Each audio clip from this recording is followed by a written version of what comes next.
you as well. And he informs you that he will be following in your stead to act as a liaison between you and the Alvalian alchemist. If you should require her tower or resources, you can contact her through him, and vice versa.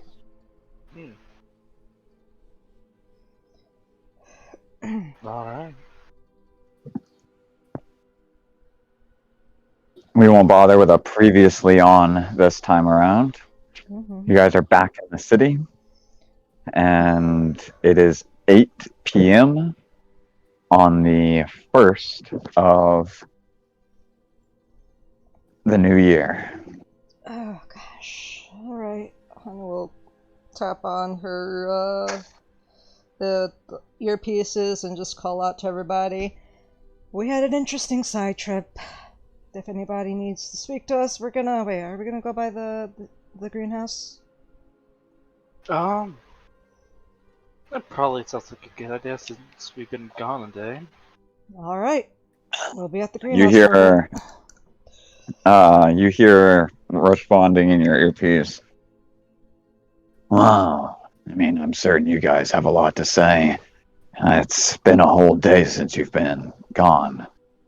We're down at Pierre's. It's me and Maya and Callie and Tirana having a couple of drinks. Gotcha. Oh, turns to everybody else. Wanna go there? Yes, right? Yeah, Fee's the place that. Oh wait, did you request that through Fee, or are you at like a different place? Fee said something about being at Hernan's place. Okay. Sure. I can go pick up her up. Sure. I've figured out a new trick. And when he says that, he throws down his shield.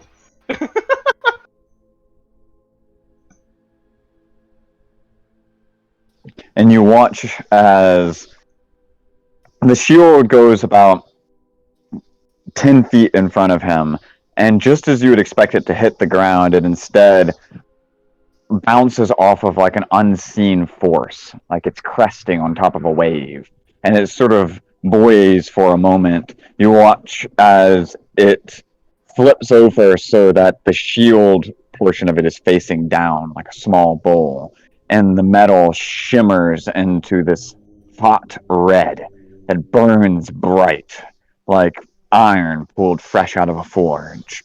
And the hot metal begins to expand, growing up into the shape of a large chariot, which ends up resting itself right on the ground.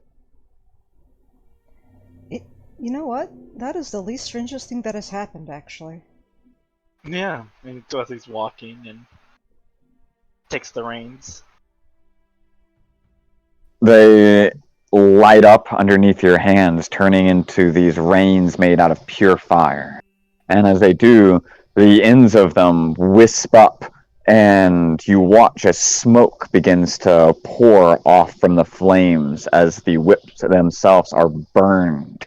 And the smoke forms into the shape of two steeds, black mares with fire in their eyes and on their hooves.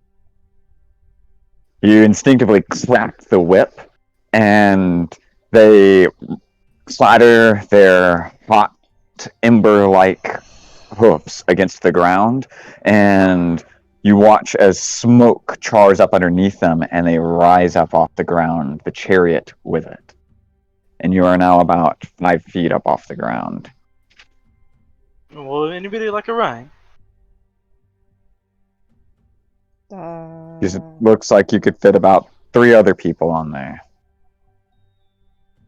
Since it seems like some of us are going to Pierre's, and I'm going out to pick up Fee, I can carry 2 of us.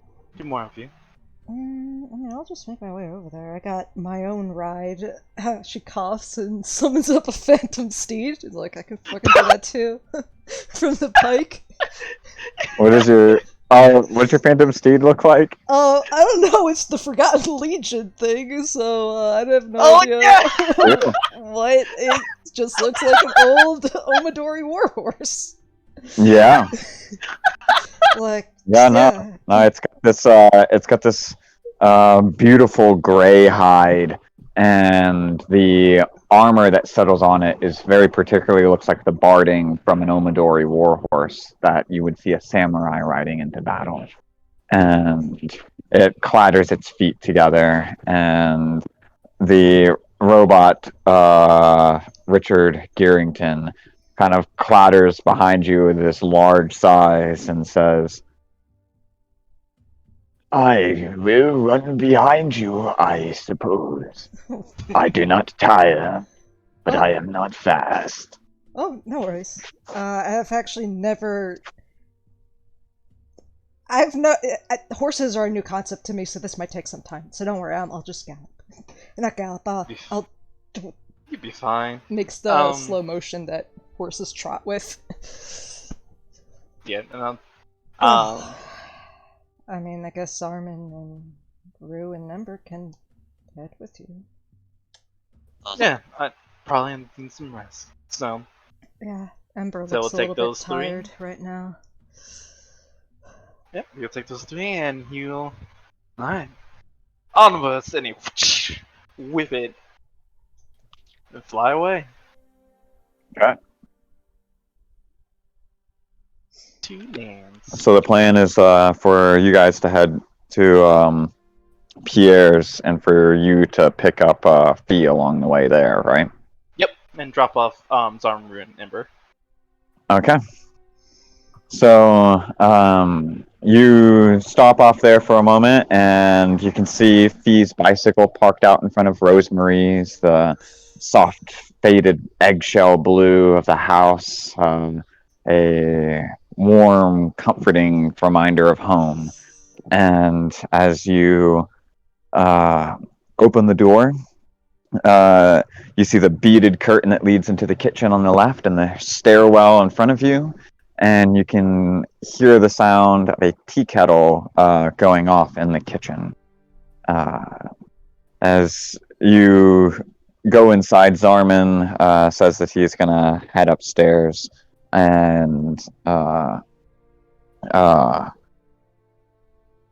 gonna guess that Ember probably will join for like tea, but Rosemary is just setting in for a batch of tea and invites you guys to sit down. Oh, it would appear that you've come back. But where is Babette?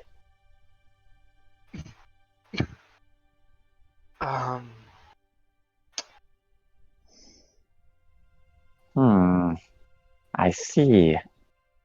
Go ahead and give me a wisdom saving throw. So you go look into that man, boy. Yep. Hold up a second. She's gonna spend a layer action. Give it to me at disadvantage. Hell yeah!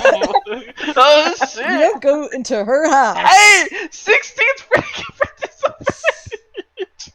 Okay.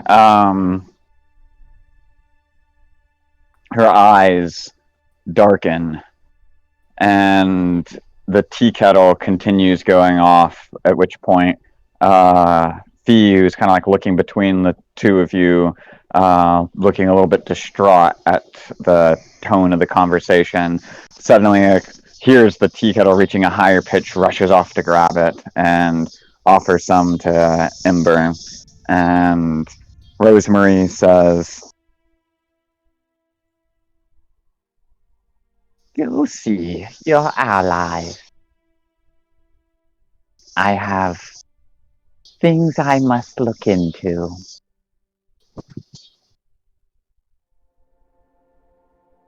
Yeah. Take Fee with you. Okay. Hey, Fee. Are you sure, man? I was going to help you around the garden. It is fine, my dear. Go with them. Your friends need you.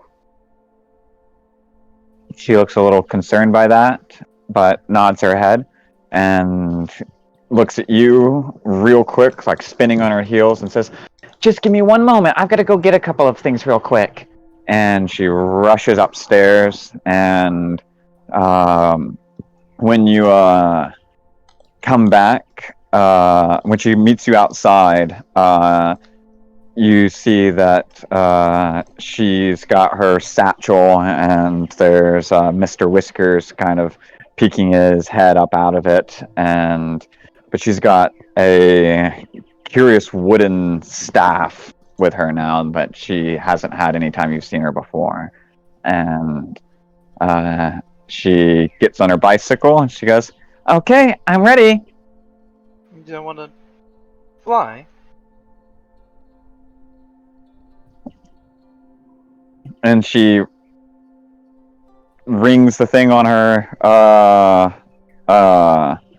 the bell on her bicycle, and you see the broom still attached to it from Suntown.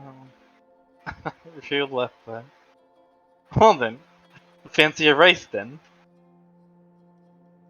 She beams and rings the bell, and she goes, "On the count of 3. Alright. 1, 2, 3!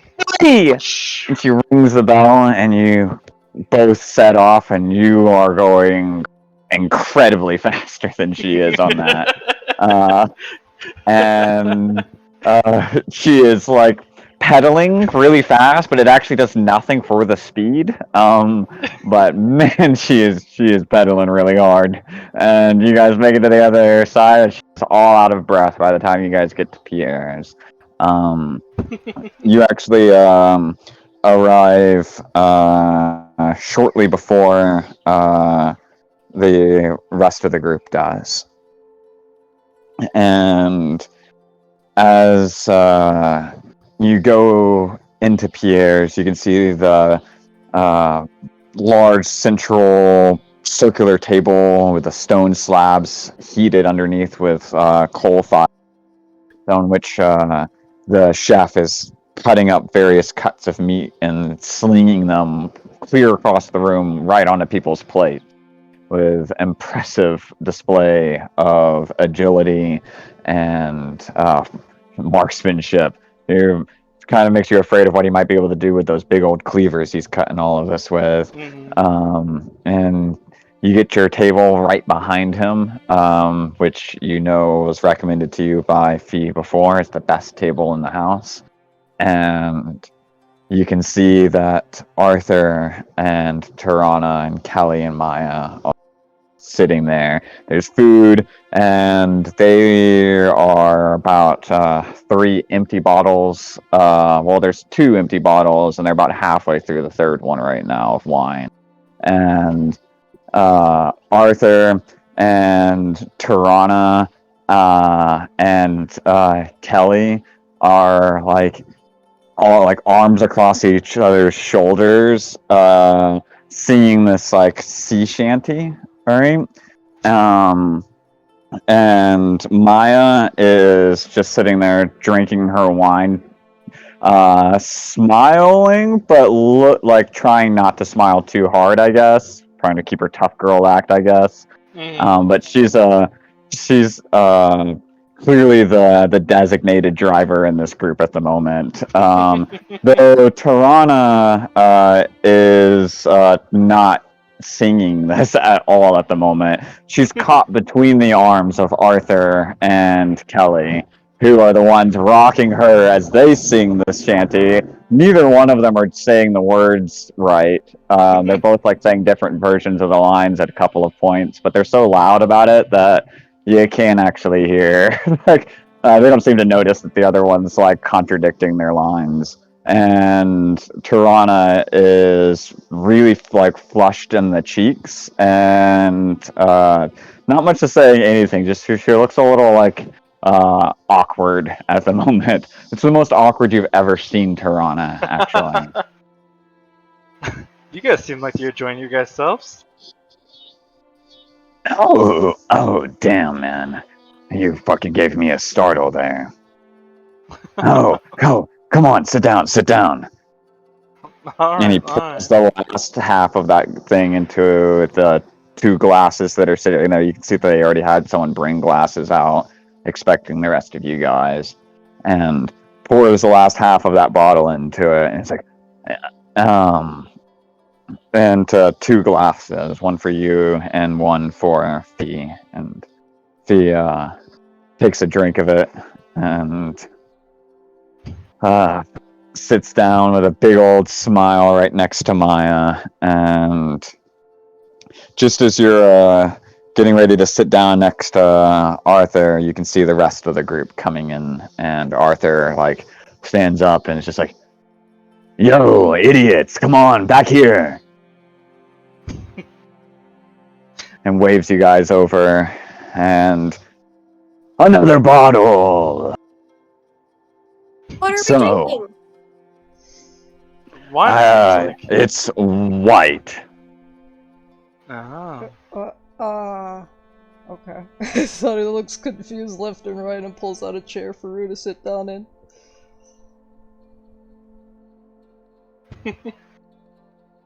Oh, they seem to have been having fun the past day we've been gone. They just kind of looked behind you and Rue. Yeah, that's good. Good. It's good wine, though. She just leans back in the Well, chair. we all understand. As soon as we left from the rest of the party and y'all weren't there for it, we just decided we'd take the party elsewhere. Fee was about the only responsible one. She left out about early in the morning when the sun came up, but we've been partying ever since. Isn't that right? She gives a little giggle and a laugh and hits Tirana on the back of the shoulder, and Tirana like spills a little bit of her drink and like looks like immediately over at Maya and just like level gazed with Tirana and looks at you guys, and she goes, "Yes, that is of course certain. I have been the only one that has been sober for this time. As sober as one can be, of course." She takes a sip, a very small sip. looks to Maya and looks to Tirana. Huh. It's just kind of a look to Tirana he gives it. He kind of has a little smirk. Tirana is just like, The thing is, I would have been the designated, but of course, she looks over at Arthur, and Arthur, like, wraps his arm around her shoulder real heavy, like putting like almost too much weight on her, and she like slumps underneath it, and he like just says, "We had, of course, like a lot of catching up to do, obviously. Brother-sister bonding, it's been great. And Cal was here for a part of it, which was more like a double brother-sister bonding thing. But it was less weird with more alcohol. And it's kind of gone there since then. But what about you guys? I mean, wait." And he looks at you. "Okay, you're all still the same age, so... Alright. Wait. Babette didn't want to come party?" Well, let me tell you, as we say in Aquan, shit has been frickin' whack. I got a lot to tell you about, man. I mean, I bet. Shit is always whack, though, so it's gonna still be whack after you've made sure that you've gotten at least one wine glass closer to our level.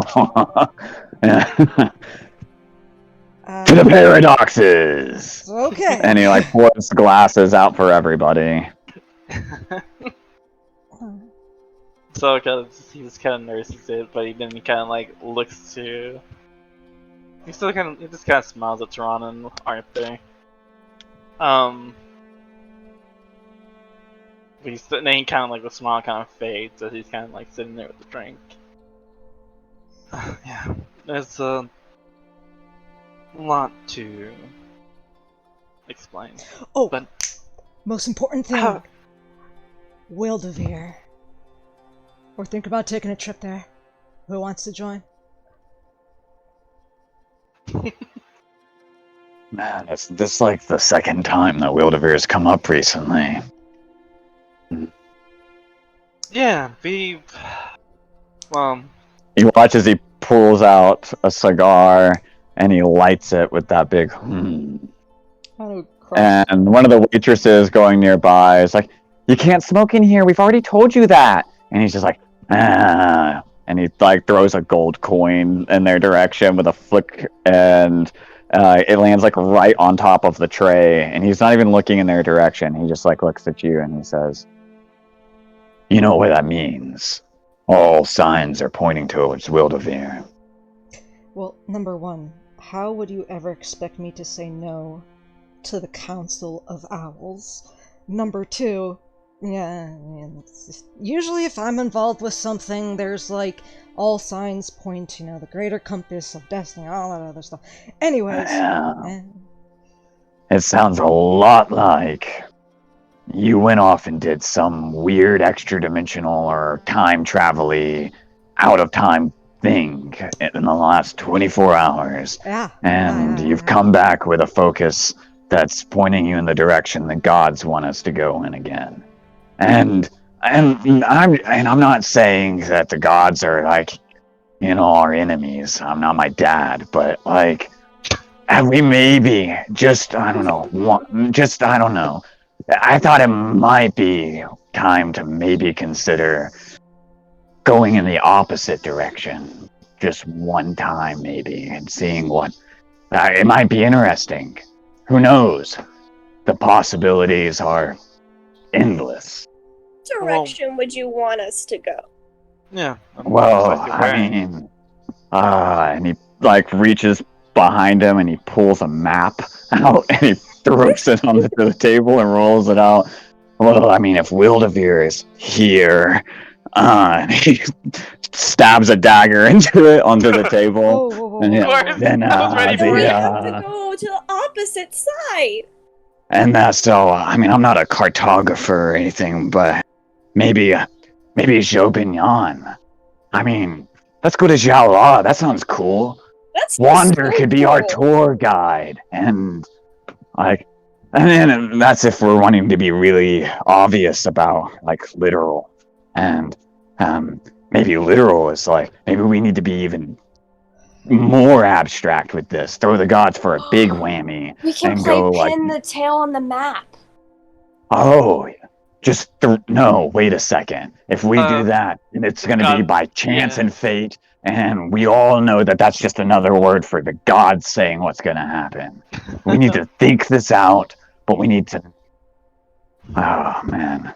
Oh, Rue listen, takes another sip of wine. I was actually kind of excited for once to go to Wildevere, but if you guys want to go somewhere else, that's fine, honestly. I mean, as much as I would love to go to Shaman, that's stuff I don't actually like to experience there.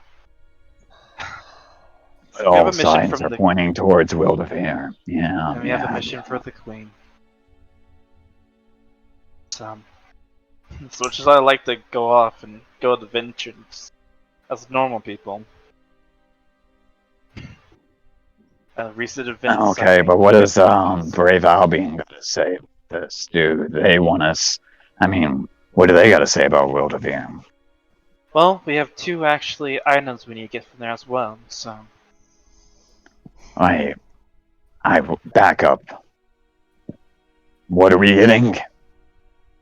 and so kind of looks around real quick. Is there anybody watching us or listening to us? No, it seems like a pretty busy night. A bunch of people caught up and stuff. All's passives and looking around. Nothing. Gotcha. Okay. Until just still in a quiet voice, but well, to get ourselves ready to what's to come, Brave Albion giving us equipment to better condition us for that fight ahead of us. One of the items is from me. The other one, he looks to feed, is for you. as well as our mission to the Queen takes us to Wilderveer as well. So, kind of. So, you're saying that Brave Albion wants us to go on some sort of treasure hunt? Yeah, honestly, no matter what I'm thinking. Treasure hunt for very powerful weapons. Okay, so we've got, and you watch as like pops out like a couple of darts in between his fingers, and he just like starts like popping a couple of them into places onto the map, as you guys all recognize them as being the places that are on the pieces of paper that explain where your items are. So you see him pop three of them down into the middle of Acheron.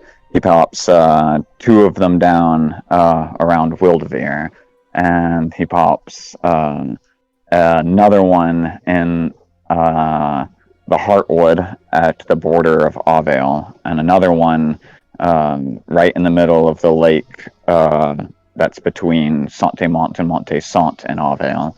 And you see as he pops another one over Urat, just north of Ashruk. And he's like, waitress goes by, you can't do that, we've all... And he just pops and throws a platinum into her direction. It pops right onto her tray again, and she like grits her teeth, looking a little irritated, but then sees the color of it, and she's just like pockets it real quick and walks away. And he's like, oh, okay, so yeah, we've got a couple of things we've got to look into here. Yeah. Yeah. Signs do point towards Wilderveer, but looks like they also point to a couple of places here at home, and also there's a nice cluster here in Acheron. Maybe you could ask your old buddy Barak to help us with that. Looks at you, Hana. Yeah, sure. I needed to speak to Demetrius anyways about that, so might as well have an extended conversation. Yeah. We also have a. And so would kind of. He won't stab the table. He just kind of will take a little thing and draw a kind of like a circle somewhere, kind of random. We also need to find someone there. Yeah. You, to be precise. He looks at Arthur. Oh, okay. Oh, yeah. Okay, well...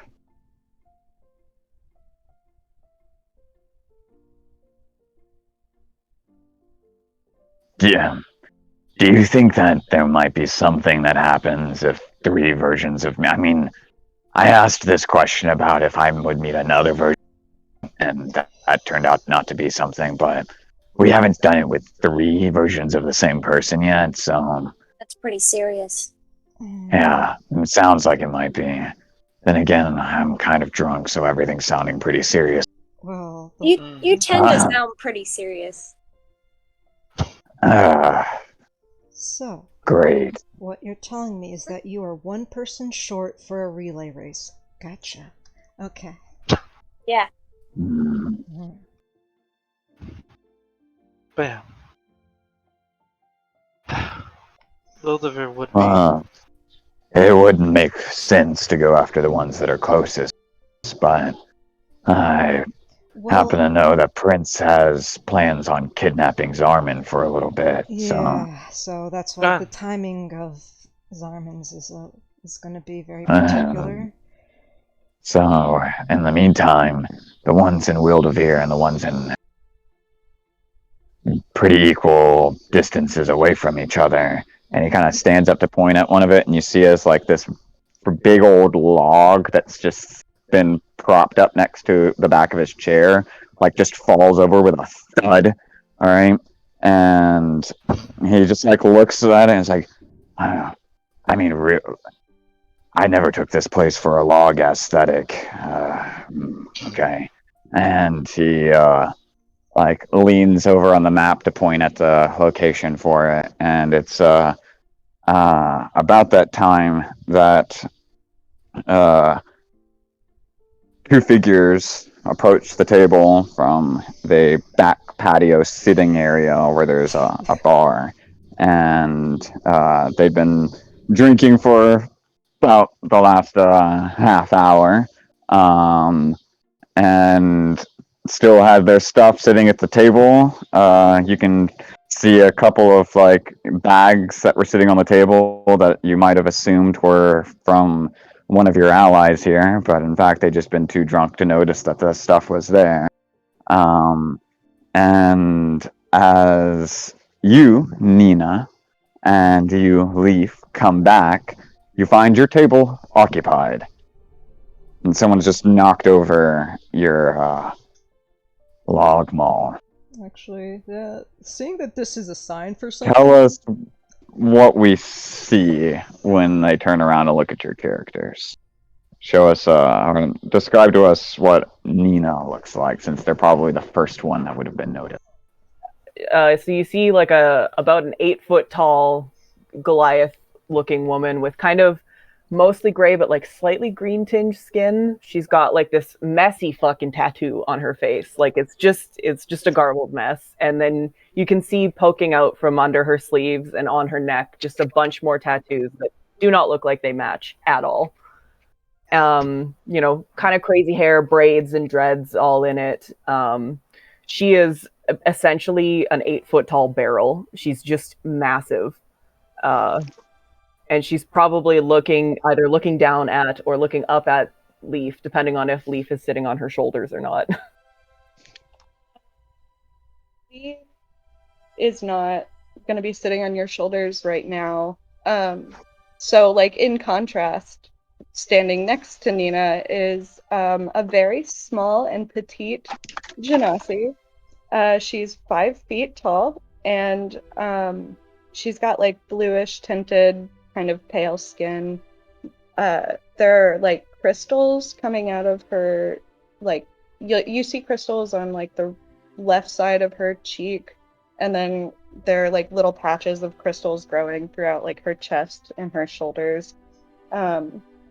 And she's got like short white hair that is pretty much constantly like looks like there's wind blowing through it. Even when it doesn't make sense at all. It's very disheveled all the time. And yeah, so she's just like real small and cool. Noticing that clearly a sign of a log falling over is an augury, Hanu did scamper around to the mall or the log and like looking around and sees you two and just goes, I didn't do it.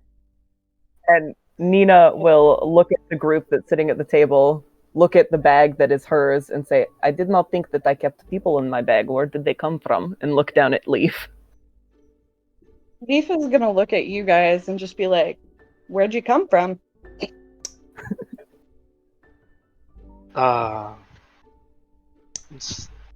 Well, we kind of live here, but... You live at the table. That is a funny place to live. I Yeah. thought that places where go to. Oh, man. As you That can is yeah. that is such a complicated question. As you can see, Zale doesn't get out that often because he lives in a table. You sit down, you have your juice. She says, Honey. patting Zale. Nina goes over to her bag and she starts just pulling shit out of it, like more things than, bag of holding style. And just is like, is there any other people in here? Did I accidentally put people in my bag? Is this where you came from? Oh no, if you put people in bags, they die. This is good to know. Yeah, Yeah. solid knowledge. Yeah, Also a there's, very, very valuable way of killing somebody. I will keep this in mind. Yeah, Uh, you see, like a grappling hook, a crowbar, you see you see like a dagger, you see a club pulled out, you see like a set of clothes, and it's just like nothing looks like it's of any value. Huh. Squatting down and She's looking gonna inside. pull up a chair next to wherever Nina is standing. And she's just gonna like lean over and put her elbow on the table and her shoulder in her hand, or her chin in her hand, and look around and be like, well, I just wanted to know why you were sitting here, but based on your reaction, it sounds like you guys have a lot to talk about. So, who are you? What you doing? Do you guys want to stay at this table for a while? We should talk. Actually, yeah, that would be great. I mean, We didn't know it was reserved. We just came in, actually. So I Look for Arthur. apologize for that. But So you thought the table came with a bag? oh no, Oh. it's To carry a lot of stuff with us. yeah. I do this as well. And Nina starts some of her stuff back in her bag. I don't think there is any people in here. But we are from the Coterie Coast, so we're actually used to seeing like a lot of things just strewn around everywhere. But I guess that is really weird sorry. Yeah, that is really weird for that to see in the Hearthline. Now that I think about that. Yeah. you smell like sand. What? She He points. like leans like forward and blows like a bunch of in your direction, and he's like, "You ever killed people in that sand?" Killed many people in many different environments, if this is what you are asking. Are you looking to hire? I can't find my guild, so I need work. You smell like booze. Have you killed people in the sand? Wait, what does booze have to do with killing people in the sand? You do realize that alcohol dehydrates. It's a terrible idea to drink in the desert. What does me smelling like sand have to do with this conversation? Oh, well, you guys look like you've seen a lot of death recently, and you've got the smell of a desert on you. And I happen to know that you don't really travel through rot without having to potentially kill a few people along the way. So That's I was just very wondering whether or not you were here to kill us. I mean, if so, this is probably one of the coolest ways to go about an assassination. It's very upfront. You just kind of sit down and just play some of your stuff and pretend that you were.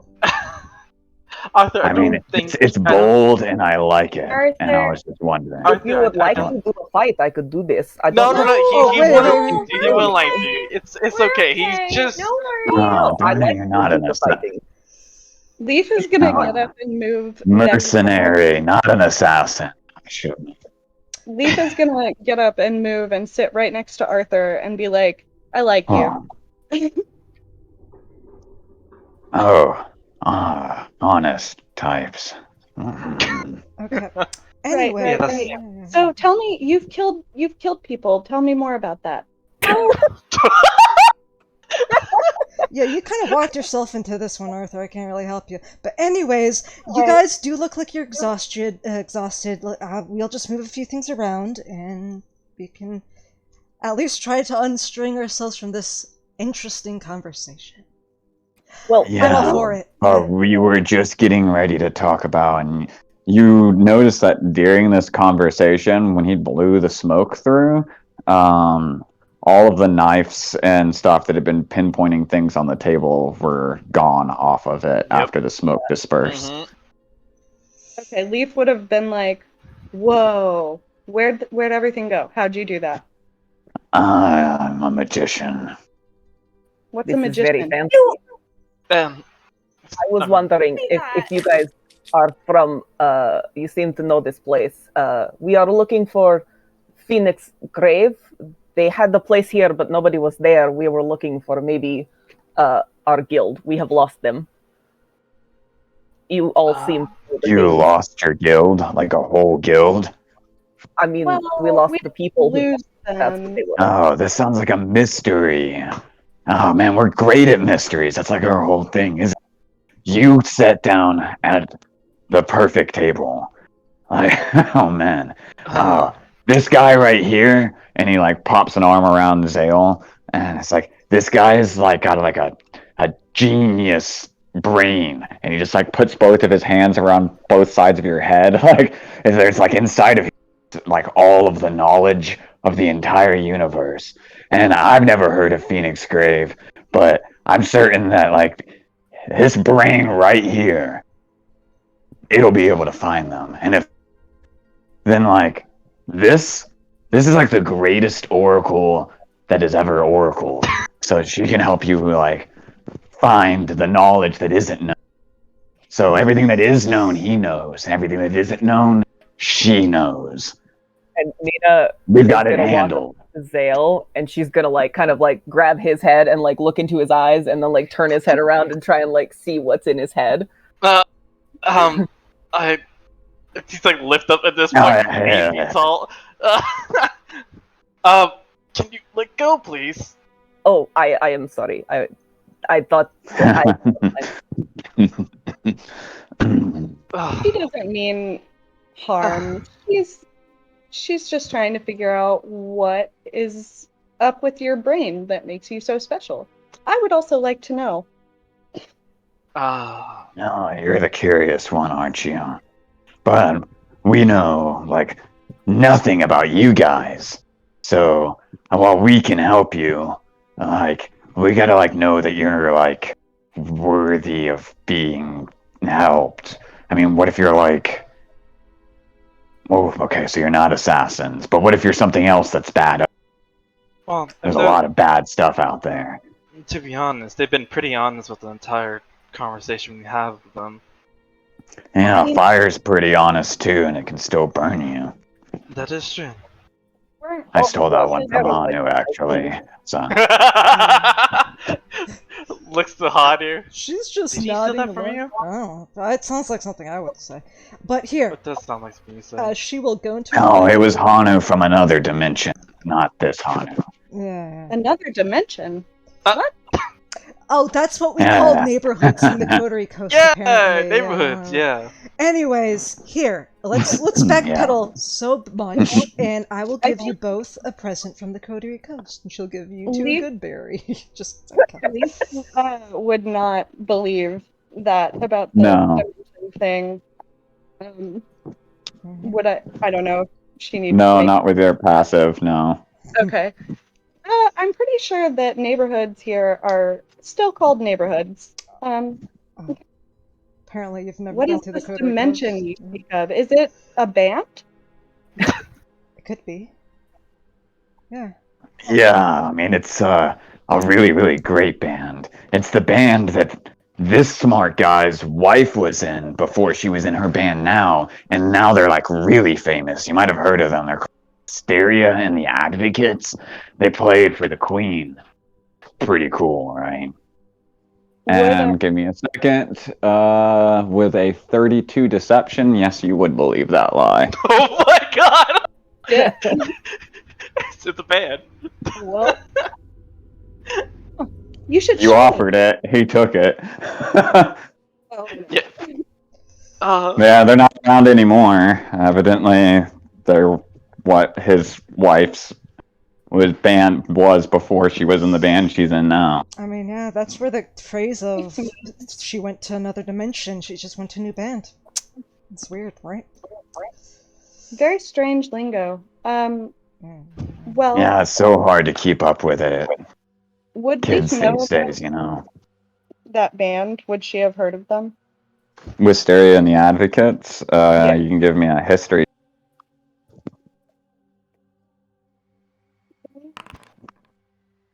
Yeah, you would have heard them on the radio and stuff, actually. Okay. So she would look at Zale and be like, "You're married to Wisteria from the band? That's so cool. Can I meet her? I'd like to meet her. I've always wanted to know how people play instruments. I don't know how to play an instrument, but I watch and it looks really, really interesting." Well, it's not like I could just kind of take her to go meet just a random stranger. Well, They seem super nice though. we're mean, totally nice.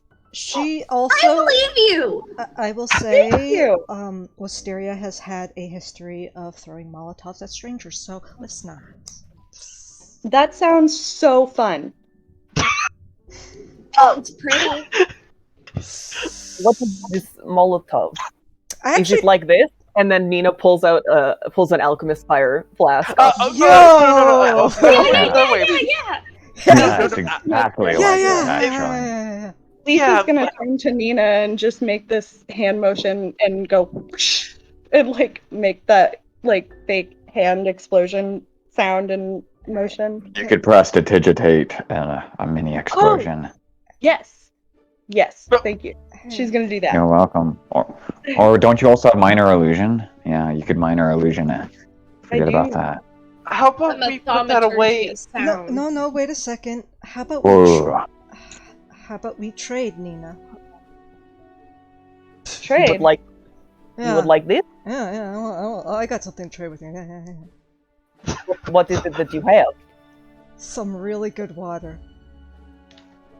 I mean, Holy water, I- some might say. Yeah. It's been blessed by the. Okay, I don't want to get into so much religious things, but it's from a really important Honey, place. what are you gonna even do with alchemist fire? I have my reasons.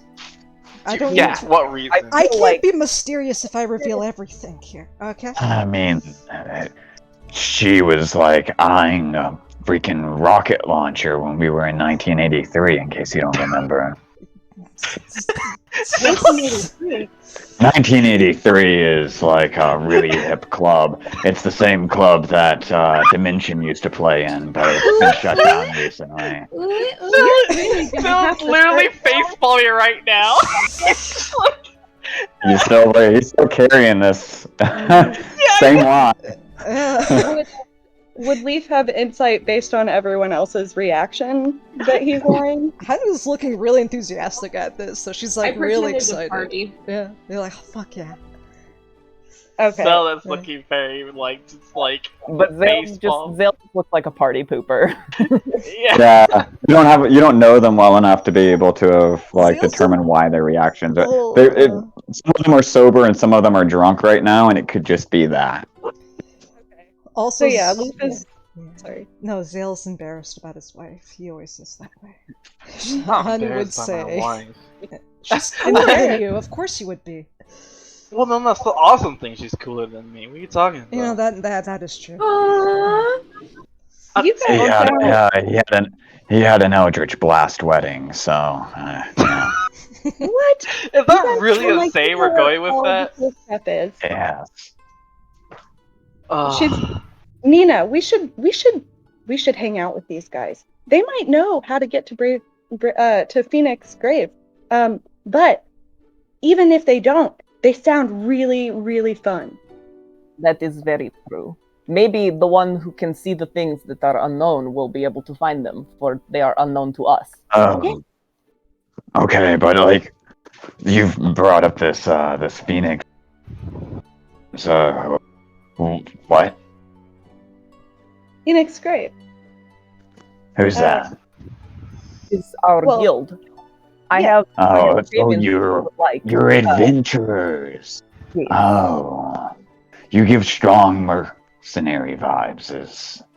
Yeah. Well, No offense, that's a good thing. I mean, it works really well for you.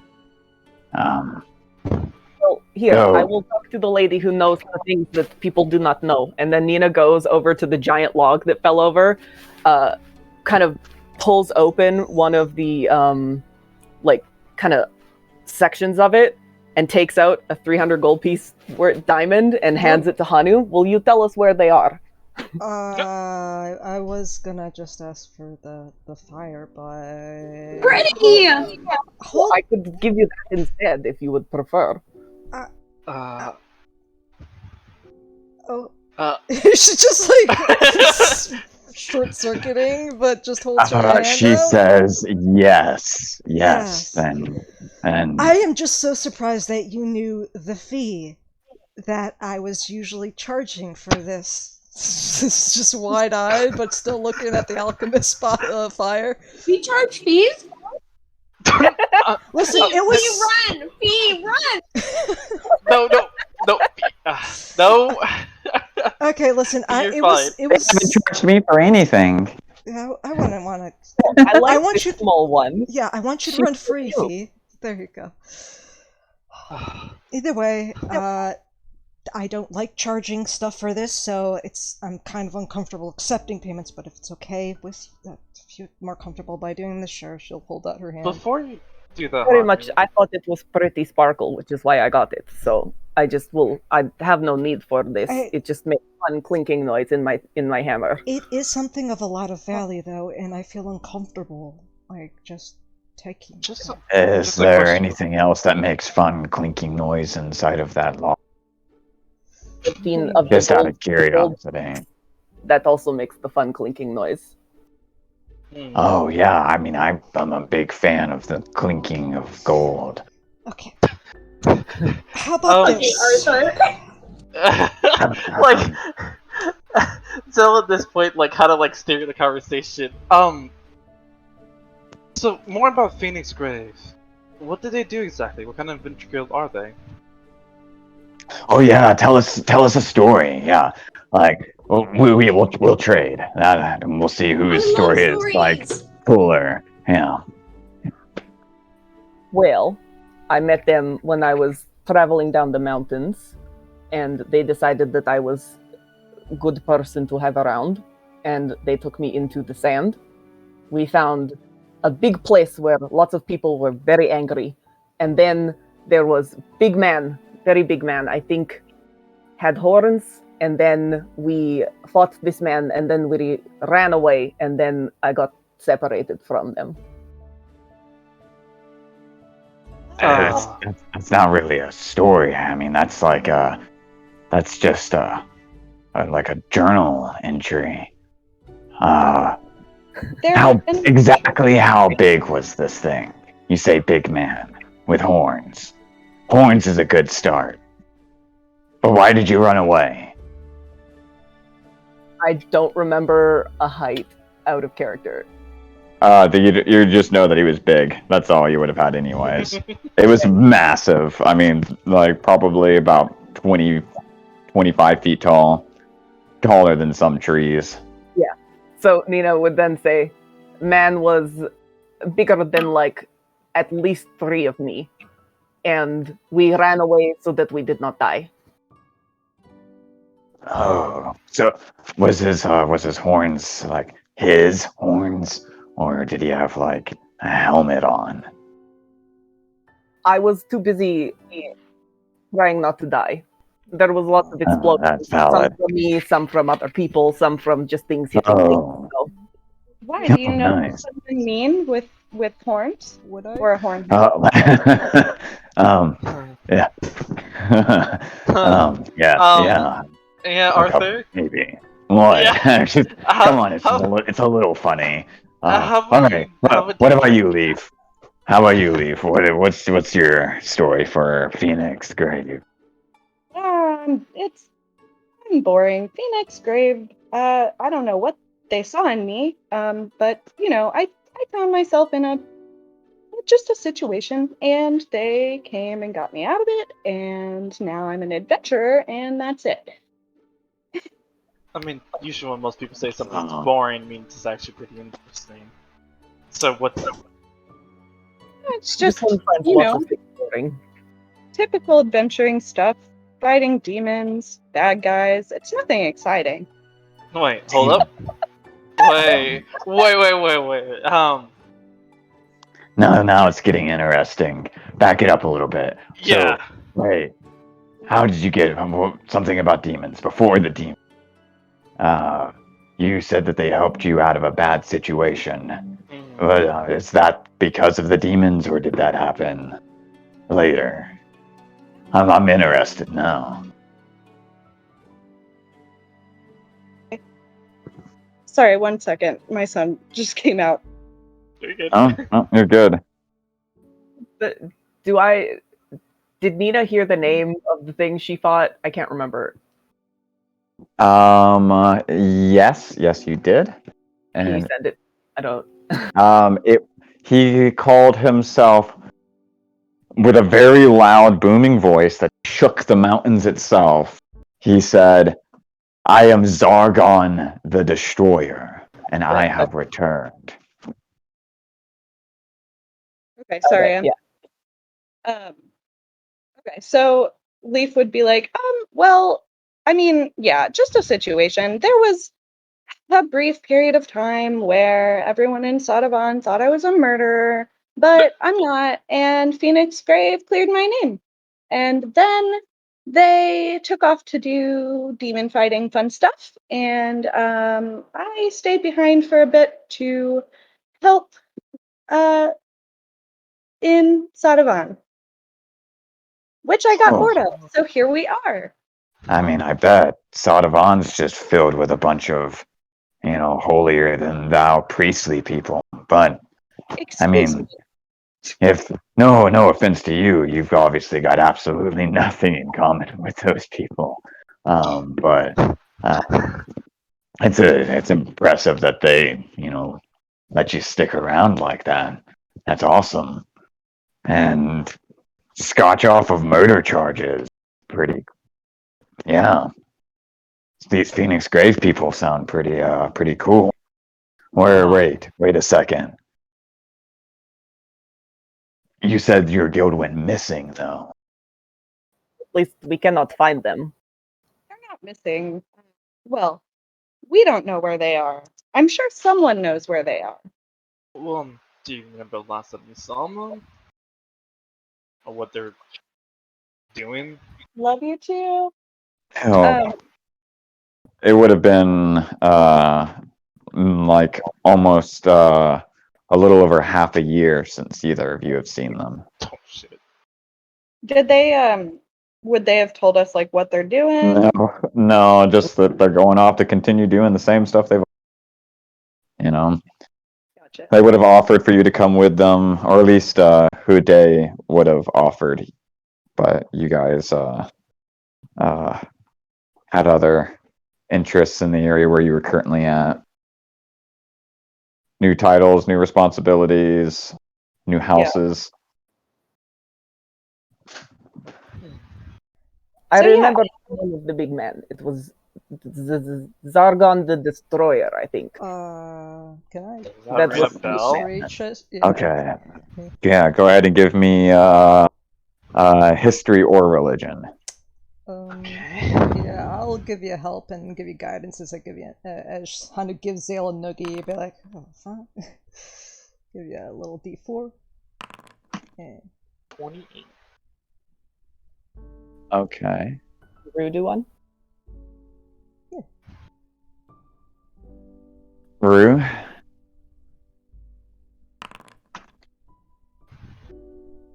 Okay, so 28. With a 28, you would be able to determine that you'd heard stories of this in some scrolls on. The Sage had a lot of stuff about primordials and elemental things and there was one scroll in particular that he had that he actually got mad at you for reading at one point in time, which is why this stands out to you. It was in this like onyx inscribed scroll tube, and when you'd read it, the page itself was blackened and it looked like it had been written in with this ink that was so that itself was just another shade of black, but you were able to like hold it to candlelight and catch it reflecting off of it almost like flames. And you had read on this there was the existence of something known as elder evils, and it had a litany of names on it without any context to who they were or what they were about.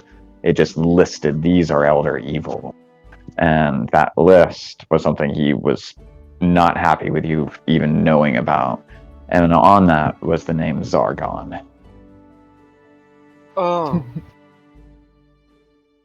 Oh. He seemed like he really thought all of us would know his name.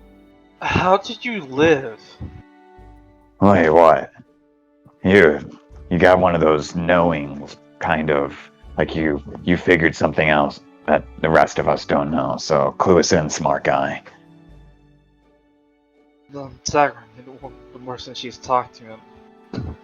That's a primeval. How are you alive? Elder Evil. Elder You would Evil. know Elder Evil. Elder, gotcha. Diablo. Elder Evil. How are you alive? I am very strong, and I ran away because they all told me to.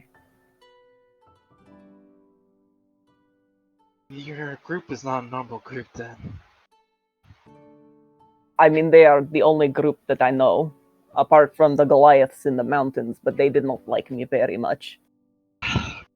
Oh, well, and now you know a second group, the Paradoxes. Which is... Oh, wait, we never even did introductions. What was your name? Nina. Okay, and girl with all of the questions. Leaf. And she'll All right. put her hand out to shake it. He'll Ash's thing and shrug his shoulders and... Alright, well, Nina and Leaf of Phoenix Gray. We are the Paradoxes of the Stars and Seas Society. I'm Arthur. Smart guy here is Zale. The water genasi over there crossing her arms and looking tough is our one and only Oracle, Hanu Stormconch. And then we've missing a couple of members here, but this is our newly inducted Fee, and if you crack shot Maya, and our engineer Kelly, and of course, oldest member of our group, literally and metaphorically, Tirana gives him a scowl, and my sister Tirana, and the little pink one is Rue. She has a double-sided that's actually blue named Libby, so she said again. And we're missing a couple of members. Arthur, I need you to just drink this, okay? And she will give him something to... What? I think you have a little bit too much. I've had to like listen to you guys awkwardly stumble through your introductions like at times. There's been numbers and it's happened. And you need so water right now. You need to hydrate, okay? Come on. I am hydrated. I am the ocean itself. Waitress, Wait, sorry, can you that get a sounded water, really please? like you, didn't Yeah, it? that really sounded like me. That waitress, can I have a jug of water, please? For my friend here. No. The problem is that you just haven't drinking enough. I'm at least like 3 barrels away from this being a problem. We both know what happens when I drink a lot, so I'm not drinking a lot. Okay. And I respect your decision to not drink as much as you respect my decision to drink. You got me there, bro. Anyways, Yeah. Little bit by little bit, Hanu's actually trying to see what's inside Nina's log. So she's just like slinking down and just peeking and then popping back up if anybody's talking to her and then slinking back down and looking in there. Oh my god, you're that kid? Inside her mall? Yeah. Just 14 gold and a couple of gems. Wow. Okay. Yes. And she turns back like, I swear there was more in there. Back to my question. What were your guild up to fighting an Elder Evil? I honestly did not listen when the leader... There was no context. Yeah. That was just, I was there, I was big, and made things go boom occasionally when I got mad, and so they thought that I would be a good person to take along.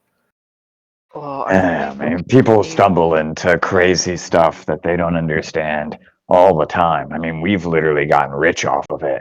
So, and by the way, we're really rich. And I don't think. Oh, never mind. And So just like, But the only thing that really matters is that if you stumbled into it, you were able to stumble out of it with all of your limbs intact, and that's really impressive.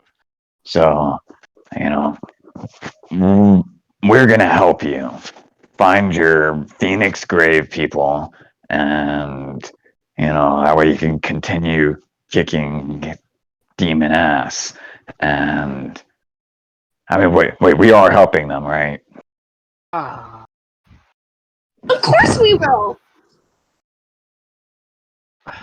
sure. And I already did do the thing with the exchanging of the sparkle for the vision or the oracle thing. So I was hoping eventually that we would get to that. Yeah, I just need to be hopped up on drugs. Don't mind me. But she's still being like, can I still have the fire? No, no. I will give it to you when the time is right. Okay, yeah. She starts nodding. Okay, how about this? How about we get the fire first and then the diamond after? How about? I mean, I have been told a couple of times that it is not acceptable to throw these in public places. I do not have enough money to pay for the property damage, so let us do it at a time where it is acceptable. We are very rich. We can pay for the property damage. Not that we would, because Hanu is not a property damage type of person. But if an accident were to happen, because they happen around us all the time, Very true. we could pay for it. Okay, either way, I can't, wait. Seriously, right here? Can I, Hunter, you know I can literally make you out this way if you really want it. You can make more of this stuff? Yeah, what? This is the first time I've ever heard of it. Yeah, it's actually really quite easy. Wait a second, you know who I am, and you've been holding this back from me?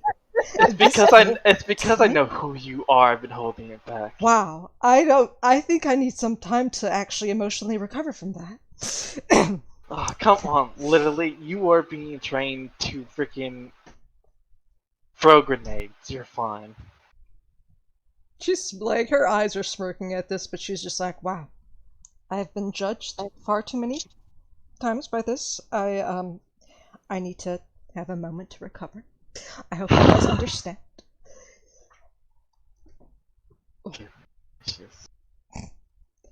Also, I do need some food. I really can't do this stuff on an empty stomach, so.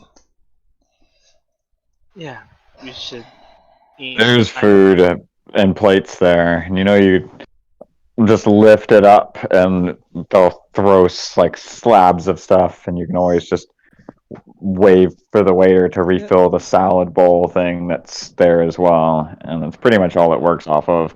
A refilled salad bowl that you all can just pull stuff off of out of the center of the table, and then like fresh cut slabs of meat literally just cooked right there and tossed clear across the room onto your plate. Hanu will graciously accept Rue's hug. She'll be like, I know, right? All this time. As Nina sees Rue hugging Hanu, oh, we are doing the hugs, and she's gonna go over and hug the two of you and pick you up. Hell yeah. So just looking at you guys, just kind of smiling. Leaf is also looking in a very like intent and quizzical way, like she's trying to determine what makes it socially acceptable for people to be hugging right now. She doesn't understand. Yeah, I know. So I would turn to Leaf and kind of actually look at her, being like, "Well, your friend doesn't seem to know, but do you understand why you and your group was trying to mess with Elder Evil?" Wait, out of character, what? You weren't there for that portion, so that was Nina's relation story to it. They don't know that you guys were, not always together at the same time. So, say your question again. I'm sorry. Was basically Zell was saying, I don't know, just repeat it in the character. So, you seem more inclined. What do you know about the Elder Evil this group Phoenix Grey faced? The Elder Evil? The one Nina was talking about. She experienced that before I met her. So I really don't know much. Basically what you know. Gotcha. Do you know anything? About what? I don't know. Anything cool. What are you guys up to? What are you guys against? Oh, I mean, everything, actually, probably at this point in time, right? Like, we're kind of against, like, all sorts of stuff. Man, like, what are we not against? That would be a little bit easier. I mean, Harden. I don't know what we're not against, honestly, thinking on it. Yeah, I mean, well, that's okay. So we're currently engaged in a multi-level war on like several stages across the globe and across the reality of life itself. Yeah, I mean that's probably something. Oh man, and he just pours himself another drink and starts shaking his head at this. So like the big towers that were falling in the desert, kind of like that. Oh yeah, What? that happened not too long ago. Yeah, they wait. What? Yeah, no, we were actually Shrook. there just before that happened, right? Yeah, they Man, you are lucky. That was not fun fight. That was very grueling fight. What fight? Wait, you were in a shirk? What fight? I mean, I don't know how many waves of people there were, but there was lots of fire and lots of boats and lots of dead people. It was not good time. Wait, were you there when Omodo invaded? I do not know who it was that did the fire things, but yes, I guess.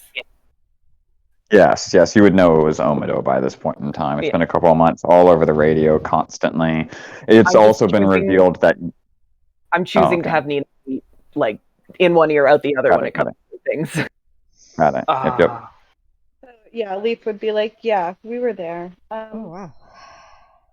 We tried, but we ended up having to flee. Yes. I was much stronger when I had people like the Phoenix Braves with me, and so I decided to go find them with my little companion here. She seemed to also look them, so Okay. Huh. This is up to I think we you. need to ask some questions about Phoenix Grave. Yeah. I think we need to do a little bit more research into them. Yeah. To find them, of course. And who's trying to give Nina a Storm Conch hug, which is just bone cracking. I'm trying to lift you up. Would an 18 do anything? It's up to she you. is probably upwards of 400 pounds, like 350, 400 pounds. So she's just like, feel that like foot rise up. Oh, shit. Okay. She's really hard, like. Give me a second. Yeah, Nina would see what you're trying to do, and she would tiptoes. She's like, oh, Oh. aha. Hell yeah. 20. She looks really pleased. And just like pats her biceps. Like, yeah, I knew it. So, excuse me if I'm being a little bit direct, but what are you guys doing here? And not fun. We were told that there was a place where if you have a guild and it has a name, then you go there and talk to them, and then you can find the peoples. But Yeah. there was nobody at their office, so Oh. She doesn't really like. Yeah, she doesn't really like being there. She actually hates that house. Wait, what? What are you talking about? I think you're thinking something different. Cassandra, right? No. just the No. Okay, it's like Cassandra was the Cassandra guild has nothing person. No, Cassandra has nothing to do with that. Cassandra is the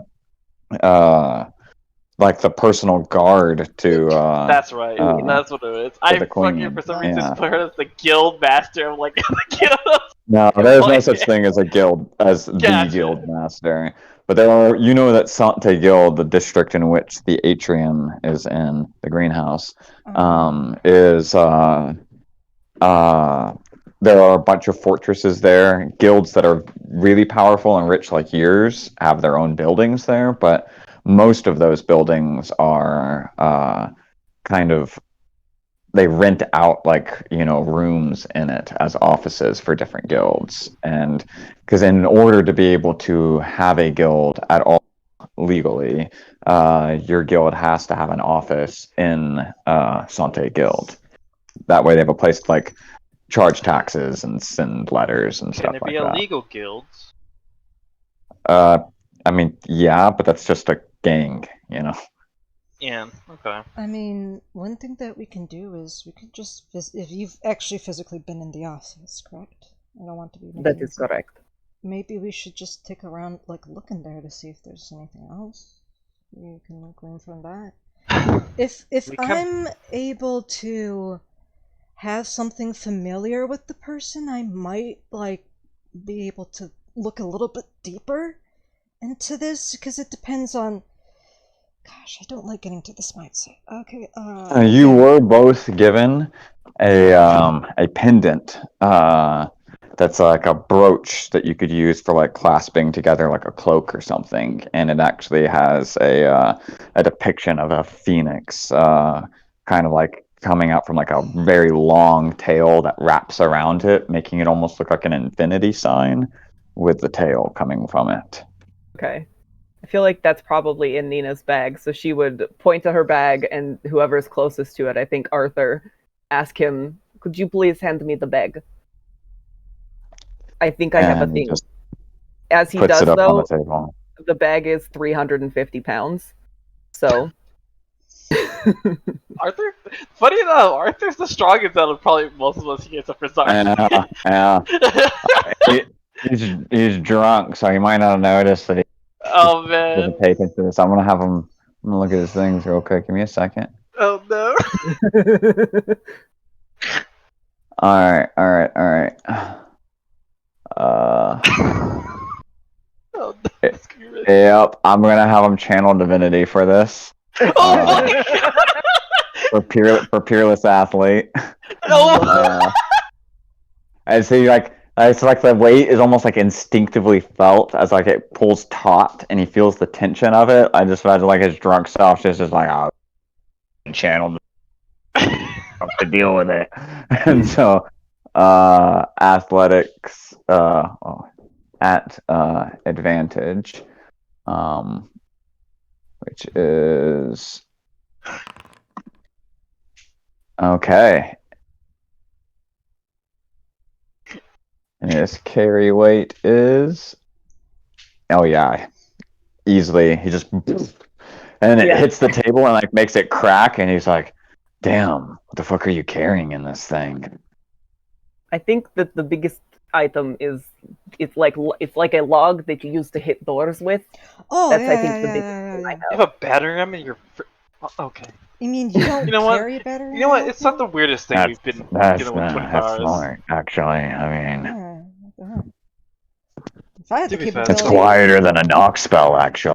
Did you know that? Yeah, actually, yeah. Anyways, sorry. Yeah, just give me like an hour, and I should be able to at least give you an answer. This is good. And then Nina will summon out a mage hand and start rooting through her bag. Oh, man, that's awesome. I mean, you're gonna have your answers in like an hour. Man, lucky you for meeting us to celebrate.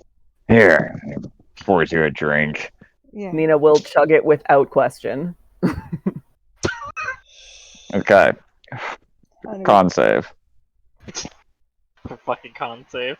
I'm proficient and have a 20 con, okay? Let's see if you fell it. hell Bitch. yeah! You dare question? Hanu will... Yeah, I had him roll for every single one roll a con for every hour since midnight when the new year kicked in, and he nat one on 6 of them, which is why I've been role playing him as drunk as he is right now. Fuck. Okay, he doesn't normally get this drunk. He's good at these. succeeded on all of the other ones, but that 6 of those is just a significant amount of drunk. Yeah. What did you get? I got a 23. Oh yeah, you're good. You're good. And Nina will continue to drink steadily until someone stops her. Yeah, she will reluctantly take the pendant and take a big swig of whatever was poured to her and just attune to the scrying. Okay. Go ahead and are you going to are you gonna drink big drinks or nurse it? She just took a swig, so if that would Okay. just a It's gonna huge- be for the one check for every hour. Yeah, I so roll she'll on these she things. just you know what? Yeah, she wouldn't hold back on this one. So she'd be like, Okay, cool. You're not drinking it all in one go. So, you're fine. And in fact, I was supposed to ask for that roll with disadvantage from you. Actually, if you could roll one more time for Nina, Okay. because she drank it all in one go. "Alright, That's still a 19, though. Okay, yeah, 19. Yeah, you're still fine. And since you're just drinking it regularly, you're not nursing it and you're not chugging it in one go. You regular, so just Alright. a normal Constitution saving throw.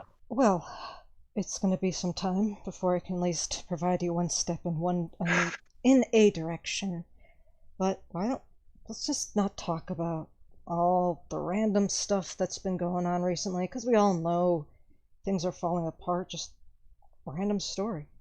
Make the most impression out of you. That happened, I don't know, years ago? Yesterday? Something? Hanu's asking us for a story? Yeah, just something random. Oh, okay. Story. Not you, then. You know. Just the new ones. Yeah. And I No, will I mean exchange- they gave us their story, so yeah, you're right. It's one of our turns No, to no, I'm That's talking actually about... that's technically that's actually Okay, true. you know, Harvey. sure, I was gonna try to lighten the tone, but...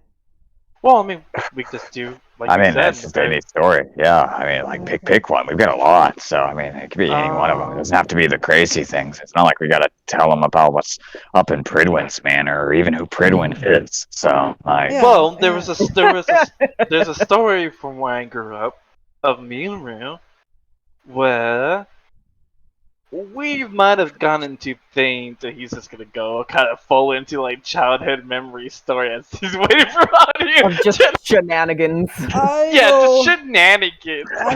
Can I slip in a something for Arthur, which is the I will actually be brewing a tea. Oh no, because okay, Fee had used the bear root right last time. yes. Can I just like try to slip that into him? Not make a tea. You can sleight of hand it.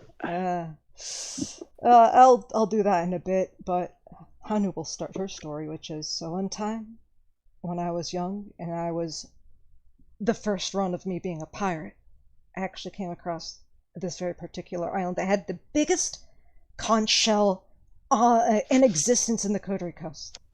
And guess what happened when you actually walked inside of it? You heard a jungle instead of the ocean. It was great. That was nice. Wow. Yeah. I hate you so. Hi. I hate you so much. Just Go on, looking at continue. everybody's like Continue. dumb like expression. It made a big impression on me. I've never heard a jungle like that before. Tell them though you're talking about Rashawn does. Go on. Go on. I'm the worst for you right now. What is a jungle? Oh yeah, I've never- well, she will thaumaturgy a sound of a jungle. That's right. Ooh. Okay, but like, come on, guys. I told them that we're like this like tough adventuring group that's gonna be able to help them out, and they came to with like fucking an elder evil. Come on. All right, I've got one. Okay. So there was this one time. I used to be we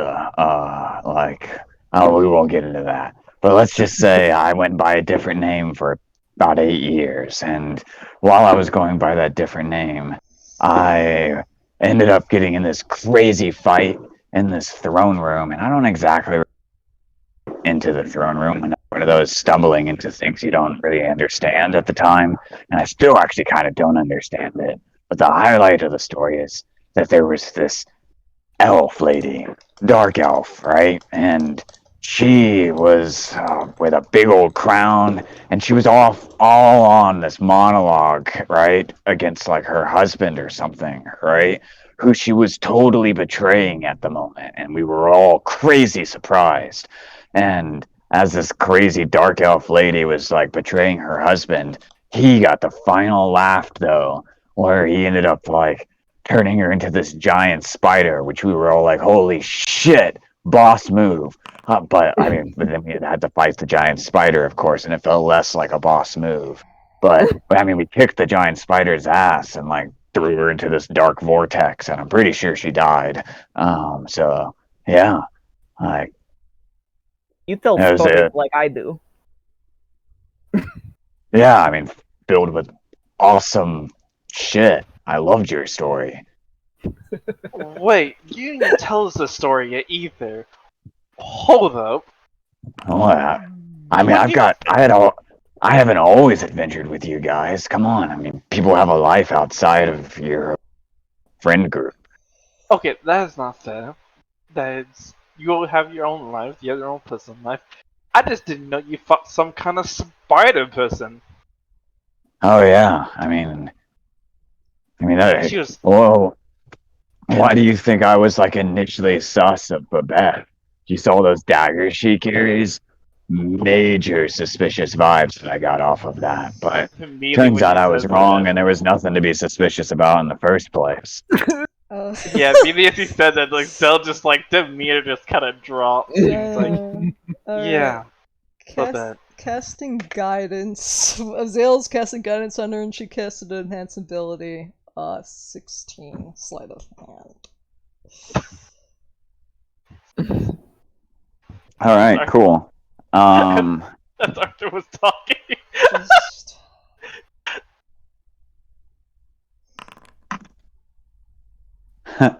Okay. What's your passive, by the way?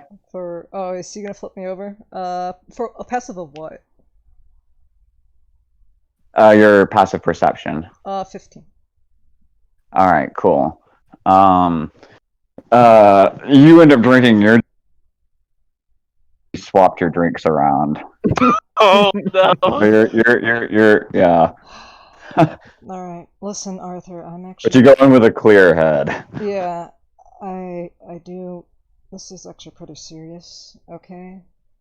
But we don't know when it happened, but she switched bands. She went into another dimension.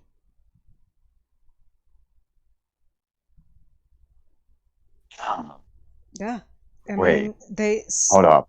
Somebody saw her and snatched her right into their band in another dimension.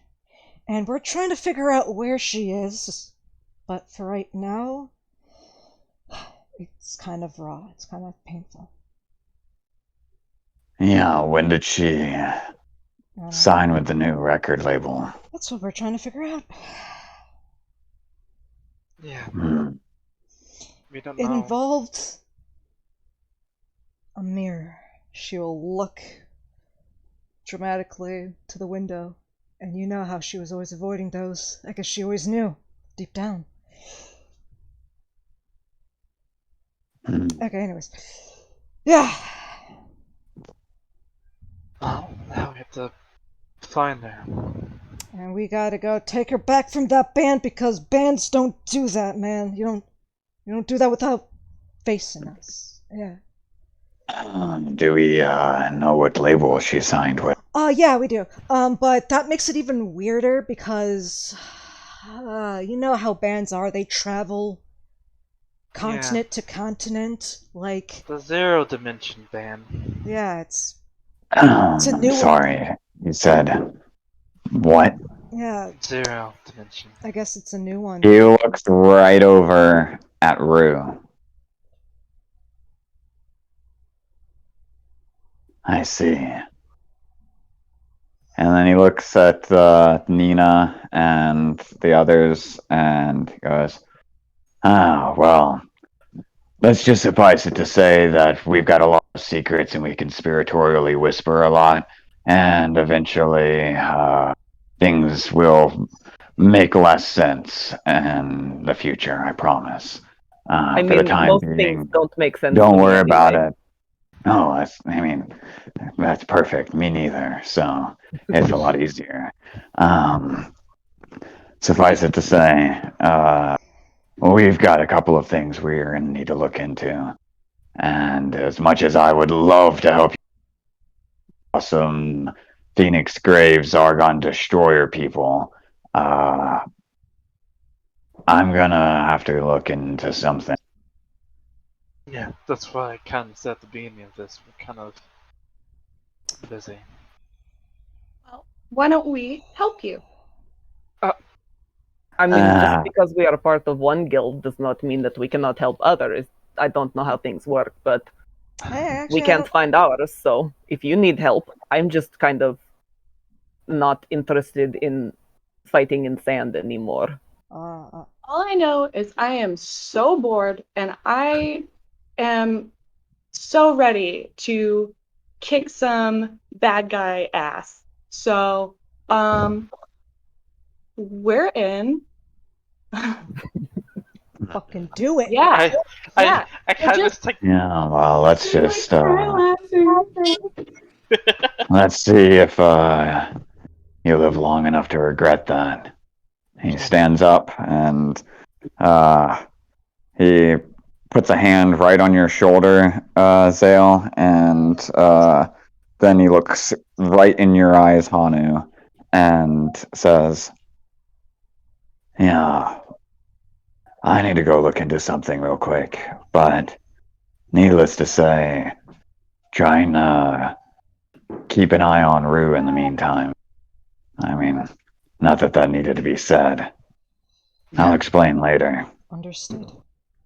Would you- Rue is small. And he stands up and he grabs your cup real quick that he'd swapped out with you, that you took one sip out of and realized. He chugs the whole thing Yep. down. Just- You watch as he leaves. Well, as you Rue is see, this small pink one, correct? yes, Rue is the littlest but biggest ray of sunshine you will ever see. Look at her, and she will just gesture like Will Smith right there. Just look at her. I will make sure that the small one does not get hurt. Yeah, I like her. Yeah, she's.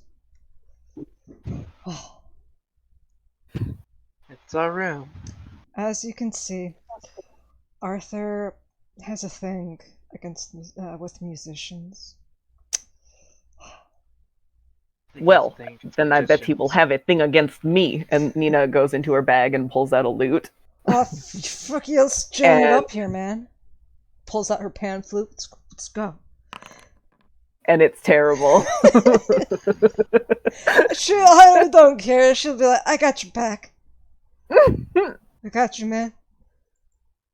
Yeah, It's probably all super out of tune, and one of the strings is broken because the shit in her bag is not organized in any way. Be like, hey, Rue, you want to give us backup vocals? Where's my pan flute? I'm so glad that she rolled that terribly. While this is going on, so we'll kind of like get up from where you're sitting next to Arthur and kind of like he sit left. next to Rue. Yeah, Arthur. No. Okay. He get up where Arthur was sitting. Oh, Sorry. okay, gotcha. Yeah, he's where he's sitting, kind of like scoot over to where Rue is and kind of just like sit down and be like, "You okay?" Quietly, as they're playing.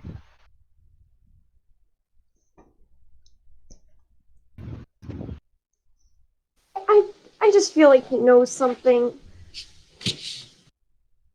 Yeah, he tends to do that a lot. I mean, even when he was racing us, he kind of did. Well, it might have to do with the fact I didn't really. I don't think I saw the tower the same way everyone else did, and then you guys kept talking about dimensions, and I just feel like maybe that's why I did. I don't know. not one exploring along if that's what you're seeing normally. I'm The gonna place talk is... to him if we can try to see him again, but you know, Yeah, everyone tends to disappear. he does, but he always comes back.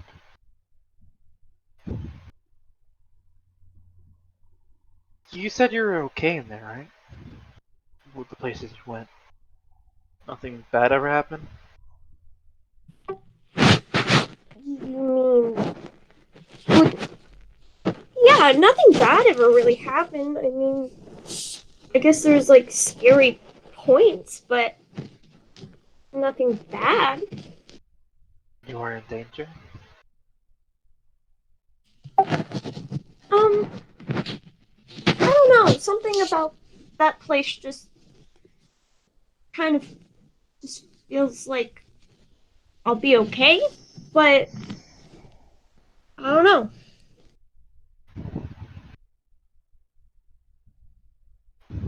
I don't know. Again, I'm just a little worried. I think it's just kind of very abstract when you explain it to me. And a very abstract thing to kind of get me worried. So I kind of understand. You'd understand if you felt the way time and space just nothing. The best part about it is that it doesn't make sense. Maybe that's right. I don't know. Maybe I try too hard and try to make sense of everything. That's why I get so sad.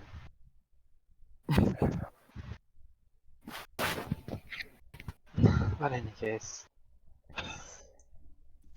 Just we're like gonna in find it. frickin' Suntown, we're jamming over here as you Yeah. guys are having a heart to heart. How you starting a sea shanty, trying to teach Nina something, and just doing pretty good. Just doing decent. But we'll find Yeah, it. Hanu is absolutely carrying this performance. Just like jamming, getting the whole table involved, or at least other people around involved and shit. If not, she's A just drop going. of soul spice rum wouldn't do us any harm. Oh, a drop of soul spice rum wouldn't. Hell, Oh, a drop of soul spice rum wouldn't do us any harm, and we'll all hang on behind. And your performance actually catches like the ears of a couple of other like sailors from other Oh, tables, man. hell and yeah. you get a sudden taste of the Coterie Coast here Oh, in Hearthbine as this shanty is sung out throughout the place. And a knight in Miriam's arms wouldn't do us any harm. Oh, a knight in Miriam's arms wouldn't do us any harm. Oh, a knight in Miriam's arms wouldn't do us any harm, and we'll all hang on behind. And the whole place raucously goes up into a couple of people standing up to dance. Some tables are pushed out of the way, and now you can hardly even hear most of your instruments over the thundering footsteps that are carrying the beat from it. And the skirting Maya's wrath will do. Oh, skirting Maya's wrath. Oh, skirting Maya's wrath wouldn't do us any harm, and we'll all hang behind. And the whole place doesn't even get to the last portion of the song before everyone is just like clapping, and a band in the other corner, like with the full setup, carries the tune the rest of the way. And some people, pay for your drinks, and another round comes through as the hour closes out, and you have an opportunity to. Alright, yeah. She will So give a gracious bow to everybody and let them keep on if they want to keep on doing shanties, but after that she will kind of move herself or ask Toronto to be like standing, like move a little bit close to her, and she'll sit behind her on the ground and facing the wall, and then try to scry. Okay. Which I think it's a DC 15 wisdom I need to make because this is a rough one. Give me a moment. Yeah. Shit. The target is the one that saving throw, not you. No, I Give think me a because moment. it's a rough crystal ball and it's not like a good quality one, I have to make a DC 15. Oh yeah. Wisdom Yes. damage, You have to yeah. make one. Yes. Yeah. Yes. You're right.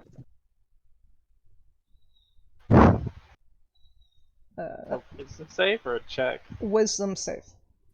Yeah. Right. Okay. Okay. Oh, Nice. good. She pushes through.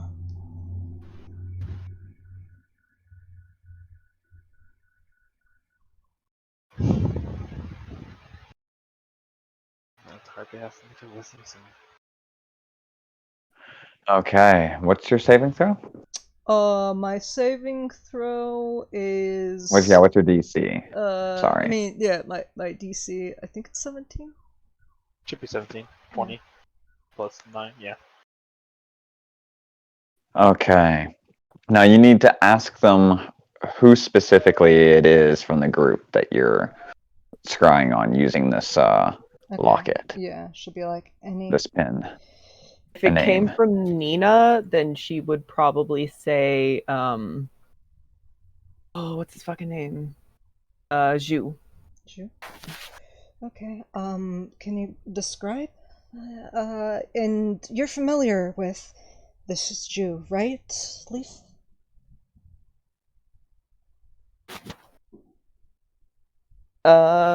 Just she I would, believe she had to step away. Yeah. she But would she was ask, familiar. Yeah, she would ask Yeah. Leaf just to make like a very vague, maybe minor illusion. Oh. Oh, do I need to go here? Oh, okay. Let's go. I'm not gonna lie, I missed a Oh, lot of the I setup. just asked you one thing, so don't worry about it. Can you Yeah. make a minor illusion of that one of a person in Phoenix Grave for her? A person what? In Phoenix Grave, Zhu, Yeah. the Earth Genasi. Yeah. You just want the illusion? Because I can alter self. Oh, Fuck. sure. Whatever is easier for you to do. What am I doing though? As She's going to be scrying on somebody, so she has a pendant, but just so she can focus a little bit more and figure out who this person is, she's just asking for like an image of them. okay. Would it be more effective if I do alter self, or does it matter? I don't think so. No, she just needs to see a picture. So minor illusion would just work. Got you. We're doing that then. You just, slip on her, go through your cell phone and just show a picture instead of, let me dress up. Yeah. Yeah. Okay. Do I need to like literally put in here that I'm casting minor illusion? Nah. Nah, it's a cantrip, so. But you can explain what he looks like, maybe? Yes. So, who is it? Sig? No, big guy. The Earth Gotcha. Genasi's Zhu Daizi. Okay. So you basically see like a giant man. Hold on, I'm sorry. So he's part Goliath, part bear, part warhog, and a very lazy. Hold on. He has like piggish ears. That are very responsive to his emotions. And yeah, so anyway, he's just this big ass dude that just doesn't make sense in appearance whatsoever. He is fat. Very Yeah, fat. like- She's just like, whoa, okay. Alright. And then she just zooms in and just stares into the scrying orb.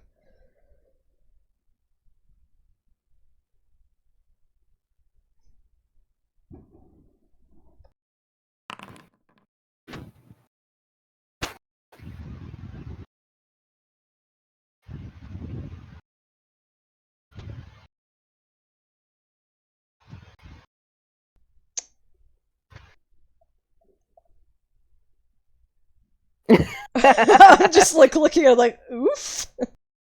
Oh Yeah, man. That was two reasons So- why I did that. I knew he was probably gonna fail, and also he's the one she connected with the most. So So, give me just a moment. We will take a 15-minute break here, Shit. and then I will get into what it is you see. Alright. Oh man. Nice and casual session, guys. Casual. Well, the most oracle of the oracles is oracling. Yeah, no, I know. I know.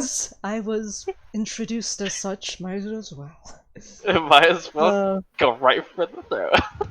so what do you guys think of Nina? Oh, she's great. I love her. Oh, I just want to keep hugging her. It makes me feel safe, but then she talks about killing people, so then I'm like, ah. And then she's like, but I'm lovable, so then I'm like, oh. And then it's just. Yeah, that's like the essence of Nina. She's a I one. do enjoy Leaf and the curiosity. Yeah. Just Yeah. being fucking so direct with questions. Yeah. Being like, ah.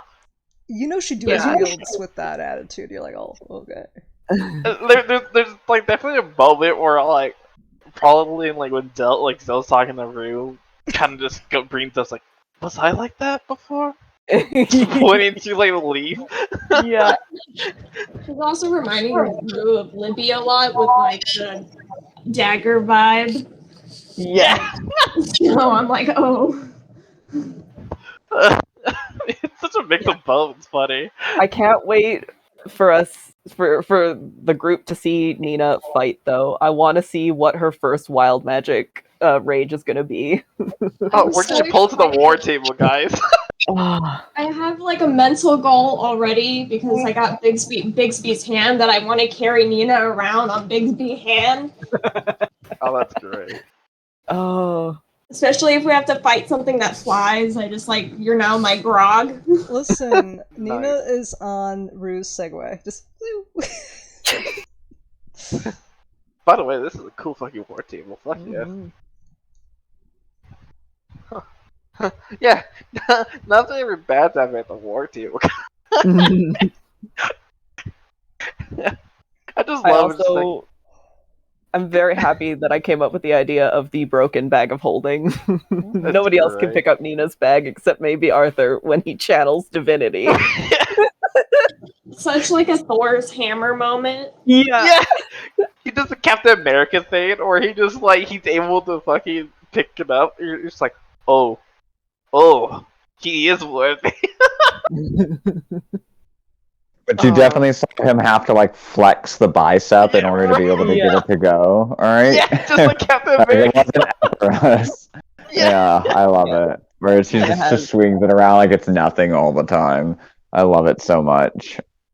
Yeah, Oh. Nina has 30 feet of chain, iron spikes, 2 crowbars, portable ram, some perfume, 2-person tent, a 10-foot ladder, 5 bags of caltrops, 2 manacles. Oh my god. Like she's got so much shit in her That's not bag. even all of it, honestly. There's like I 300 have- something items in there. Yeah, no, it's like a little over 100 items if you count certain Okay. things individually. But some of them are also in her mall. Like she's got another 300 gold piece diamond for moonstone, 6 tiger eye gems in her hammer, and also 14 gold. I like that her first thought was, I have shiny things. Yeah. Yeah. So, she's like, I would have been fine with the alchemist fire. Okay. I'm guessing taking this diamond. What's funny enough, that wasn't light. He can literally make you alchemist fire like it's nothing. Oh He's wow! just- And you've been. Oh wow! Yeah, no, I gave Nina a bunch of throwables because she does have tavern brawlers, so Yeah, that's great. It's gonna be great. But, Uh, I have them all on a belt. So she's got 5 acid vials, 3 alchemist fires, and 2 vials of perfume. So there is a chance that she will be throwing perfume at someone. please don't throw it at me right now. I'm still werewolf. I love That would that fucking show. I suck. have the best gift for that.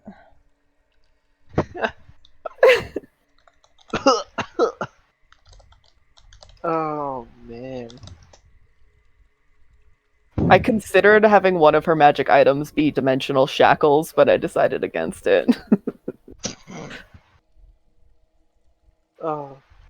But no, both the characters have been fucking great. And just Yeah. Drunk Arthur on top of that has just been a wild ride. Yeah. Leaf is the same height as Rue. I love that. We got two Oh tiny my We giraffes. got more tiny people energy now. We got a And then we tiny- got like a plus 8-foot energy. Yeah. Right? we got a Really, plus really two little love- blue. I love Drunk Arthur also. Mhm. He's- Right? Drunk Arthur is amazing. The six nat ones guy. But yeah, the Yeah, whole he really rides the fine line when he's drunk of like keeping secrets and not keeping secrets. The problem is when he's drunk, he's overly confident in his ability to lie, and also in other people's inability to Take it understand seriously. the Like, complicated that's- shit. Yeah, he's like, well, guys, no, our life is too ridiculous for anybody to understand or take it seriously. So like, I'm only gonna partially take the prerogative of hiding what we're talking about at any given. I'm too drunk to care about. We need to talk about some stuff right now, and these strangers are sitting at our table. So they seem all right. He insight checked you guys, and I have a gift for exactly what he saw in Nina's mind.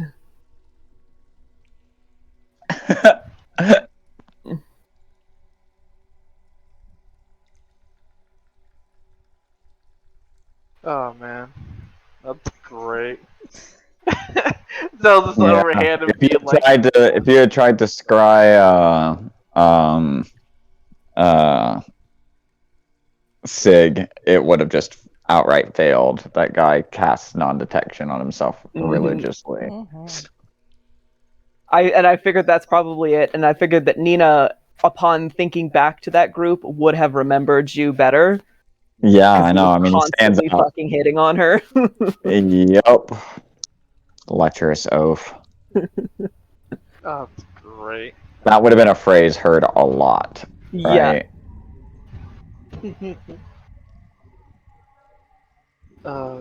The one thing too is just like this. Specifically by the Dragonborn. By the way, that Chi Santy was great. I was just reminding myself of like probably what the lighthouse was when it was really in tavern mode. Of us like working the bar. Yeah, exactly. I was just thinking, God, this is fucking going right now. Just working the bar with older artists. So it was kind of like a really weird like reminiscence reflection about that shit. Yeah. Rue serving the tables. I do love that Sarah and I both made characters that would very easily just be like, oh, you guys have some fucked up shit you're doing? Hell yeah, we're coming along. Right?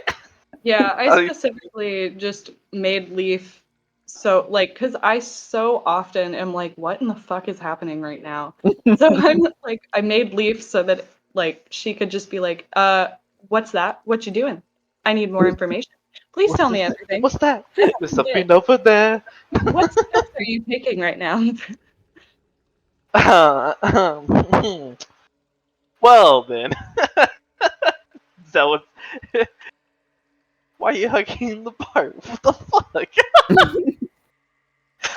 Oh, I'm sorry. There's a little drunk right now. Yeah, no, when we leave this bar, Nina will be picking Leaf up on one shoulder and Rue on the other.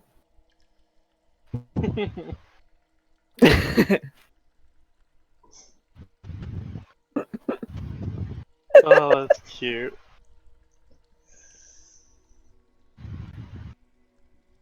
And I'm just picturing as Nina does that, she will see Hanu go, oh, what about me? But try and hide it because Hanu's a tough bean, and then Yeah. Nina's just gonna pick her up and like, you know, like a little baby, hold her. The Genasi tree right here.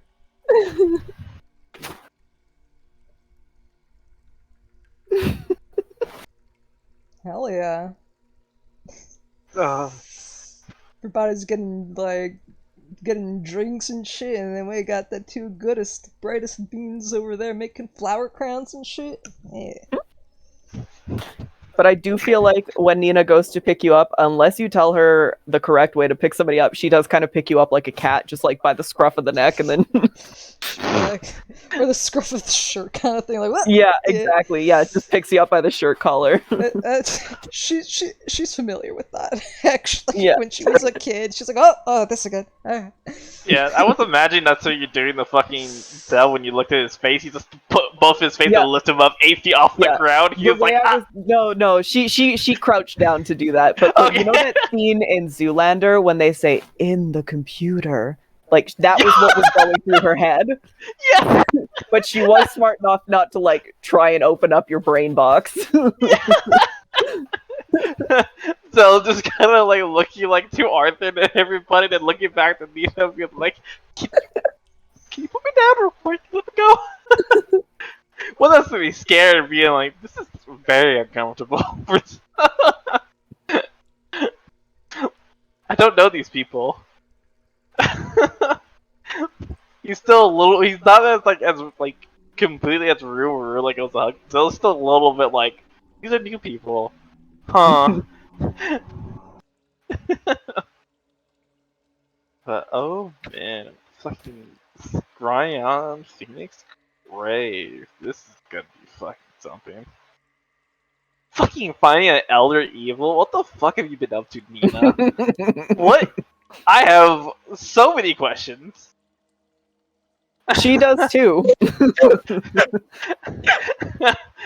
I need to have a session with Constantine. And then I'll shine a light on you.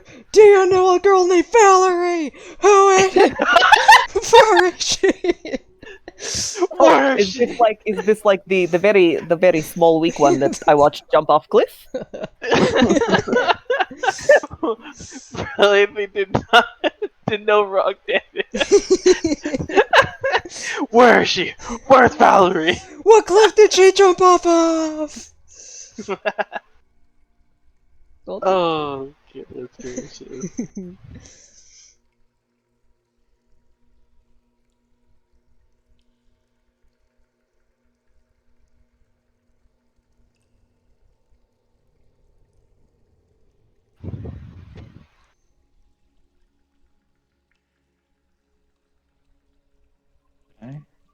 Oh, No, just Oh, okay, sorry.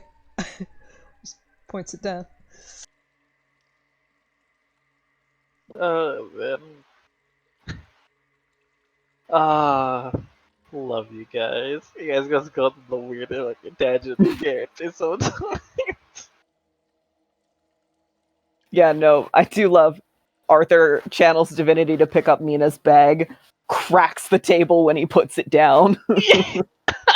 It's so like she can Thor carry Captain a- America Yeah, moment. she can carry just over 1,000 pounds without any encumbrance, right? Because powerful build. So I was like, I want to do something with that. God, that is it's so amusing. So she paid full price for a bag of holding that doesn't adjust the weight. It can It's your still weight training. hold the same. Yeah, it can still hold the same amount of stuff, but it doesn't like it. Whatever you put in there, it weighs that much. It's how you prove people are worthy. Or at least a Goliath. It's your Thor hammer. So now Nina knows that Arthur is worthy.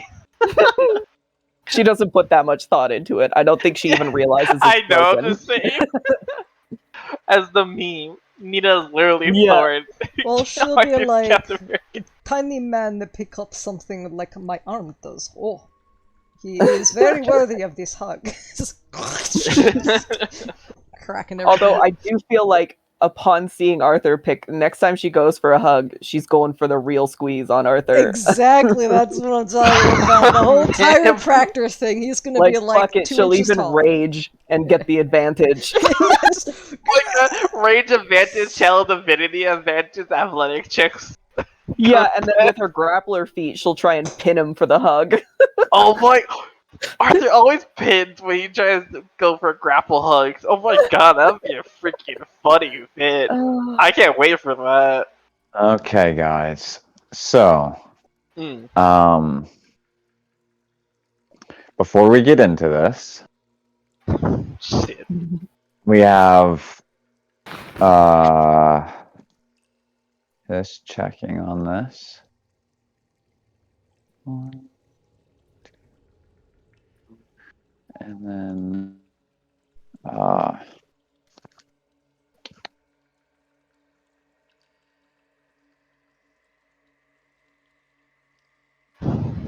there it is. No, wait, that's not right.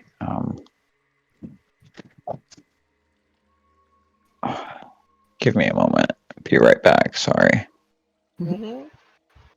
He's pulling out the board, guys. What have we done?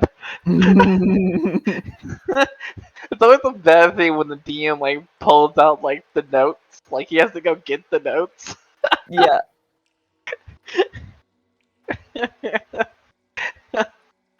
Oh man.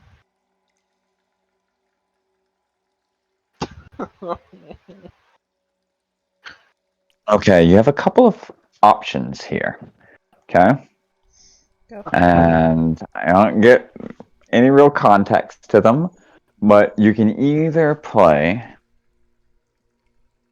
a troubadour kind of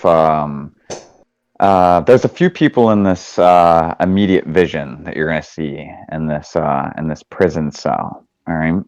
And I'm going to pass over control of these character sheets to you guys for what you're about to witness through this scrying. Oh fuck. Okay. There is a dragonborn, but he doesn't look like much of a warrior. In fact, he's got with him what looks to be like a walking stick. All right. So it looks kind of elderly with a little wizened dragon beard, golden scales, and you see a rather shady-looking figure. Looks to be human. A couple of scars along their like cheekbone and across their lip, and they're twirling around a shiv in their hands. All right, while on their waist it looks like they've actually got a kind of makeshift looking blade. It looks like somebody took like a bar off of one of the cells and sharpened like one half of it and brought one end of it to a point, but it's clearly makeshift. And but they look very dexterous on their feet. Then you see a woman, long black hair, very curly, red bandana across her head. She's kind of posted up on a top bunk, where between two of the top bunks, she's put up a hammock, and she's currently got her arms behind her head, and you can see like dug into the wall, like right next to her, as she's sort of like swinging left and right. Occasionally, she gets a little bit closer to these two makeshift hand axes, also clearly brought together in a prison style, embedded in the walls next to her. And you then see another human. This guy's kind of broad, big, about 9 feet tall, though he's clearly of Goliath lineage. There's these scales along his back that shimmer this red color, and giving it almost like the appearance like he's got some sort of like translucent chainmail, but otherwise shirtless. And they've got a big old broken piece of wood, probably from one of the bedposts, where another like sharpened random chunk of metal has been tied and embedded into it, almost like a glaive. And then, as well, in the room, you see as not options that are available to play, the laying on a bunk, big round belly like a hill, is the figure of your scrying. This figure, Zhu rather, is dressed in these very muddy looking stained yellow robes, like a monk's robes. And as he snores, it's got this grisly quality to it that lends him this distinct impression as if someone had placed in this cage a shaved mountain bear and then given it a mud bath and dressed it in these monk robes. Description. On the bunk right above him, one of the ones that the hammock is tied to on one end, is a figure with very pale skin. Human, though tall, though in this room of near giants, it doesn't show quite as much. She's posted up on her side and is using a blade to carve what looks to be like a little wooden totem of a bird. Looks like an eagle, perhaps. And she's got these twigs in her hair and with sheets, while the guy below her, his entire bed is covered in mud. All right. The bed above it is perfectly made. It's very tight. She's laying right on top of it, but the bed is still made. This very crisp white sheet over the top of it, and with her pale skin and her black features, there's these twigs stuck out of her hair, and it lends this appearance of almost like a mound of leaves poking out with snow covering it, as she just whittles away at this small figurine. And the figure below her goes, "So, how about it, Scathic? Is this going to be my lucky night?" And you see as off from the side, she throws the dagger that she had been using for the carving right into the post next to his bed with such swiftness that it just embeds suddenly right next to where his head is. And he just looks at it off of his thing and goes, "Well, I can't blame a clan for trying." And you see as the figure standing at the doorway says, "Yeah, well, she might kill you for trying." And he looks around the corner. "However, we need all of us to stay alive for the plan to work. After all," and he looks around after being sure that there's no one down the hall, back into the room. "People are bound to end up hearing that we're planning an escape.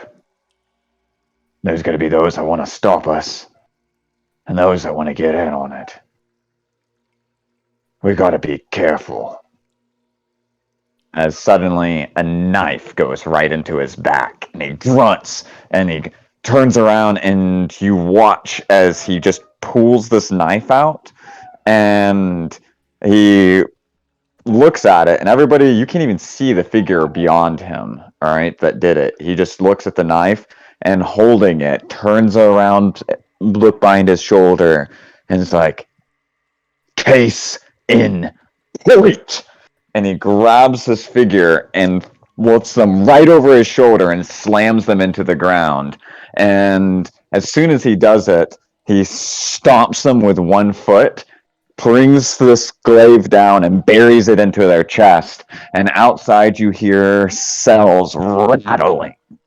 And I'm going to ask which of those characters, other than the one named Skathic and Zhu, that you would want to play. Oh, Your man. options are between a blackguard, Esmeralda, an assassin, and Zindar, the Dragonborn. I mean, I won't pick assassin. Yeah, I was like, I listened to him like, oh, that's Mashad right there. Oh boy. I was away this for the description, so I'll just take whoever. Like, I don't care. Oh, this is gonna be fun. What's the blackguard? Who's the blackguard? I think it's the guy with the glaive, right?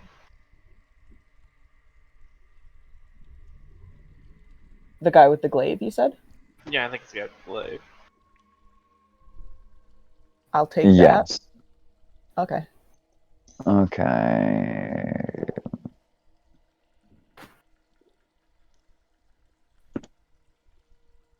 Esmeralda was the Okay. girl with 2 axes, right? Esmeralda's the one with 2 axes in the hammock. The one that kind of looks like a gypsy.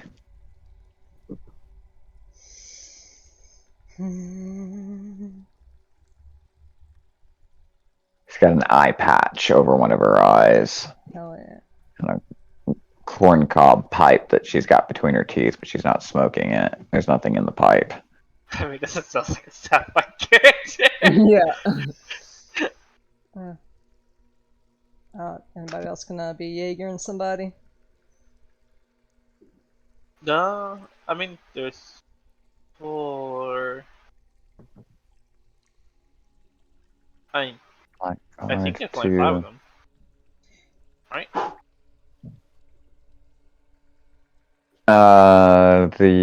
Yes. Give me a second.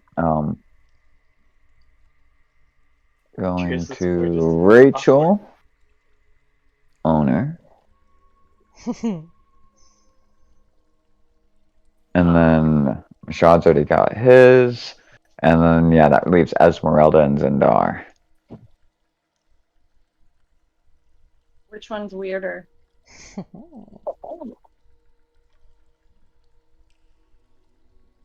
I mean, one of them swinging in a hammock and has a Whoever gypsy was vibe about her, literally- and the other one is a dragon born with gold scales and a quarterstaff. Looks like a spellcaster. He an old guy, right? How was the hammock?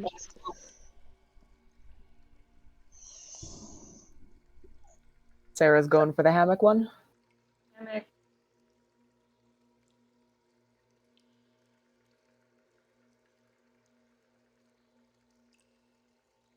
Ah, yes, the monster sheet. I'm already familiar with this.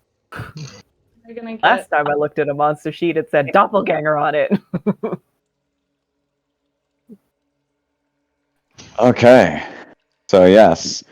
Congratulations, you have access to some monster character sheets for the moment.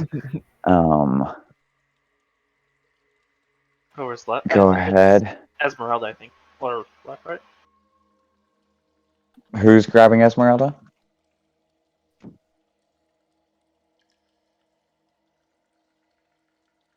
Yes. Brooklyn said she wants that one. And then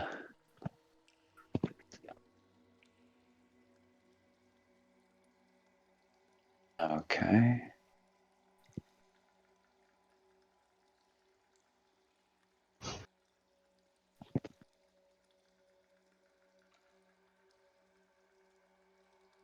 All right.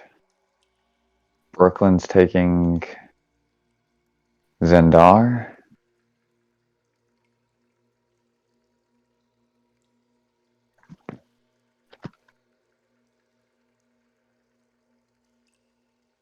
Make sure I have her stuff in here, right? Yep.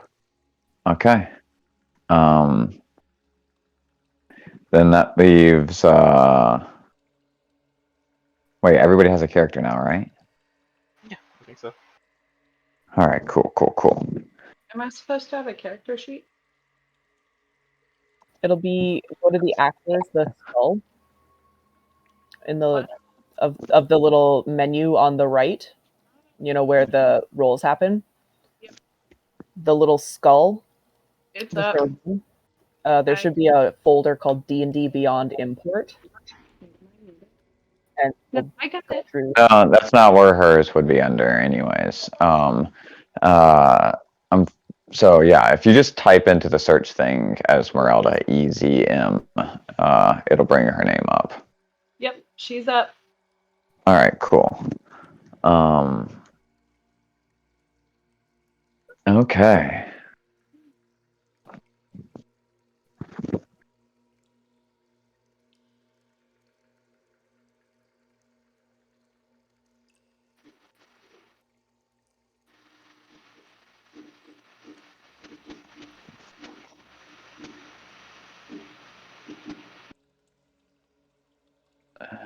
And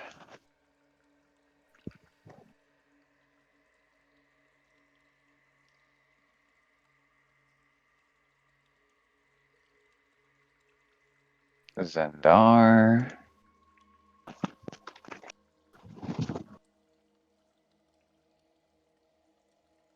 And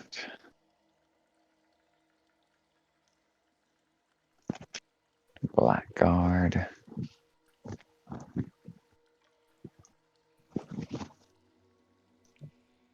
And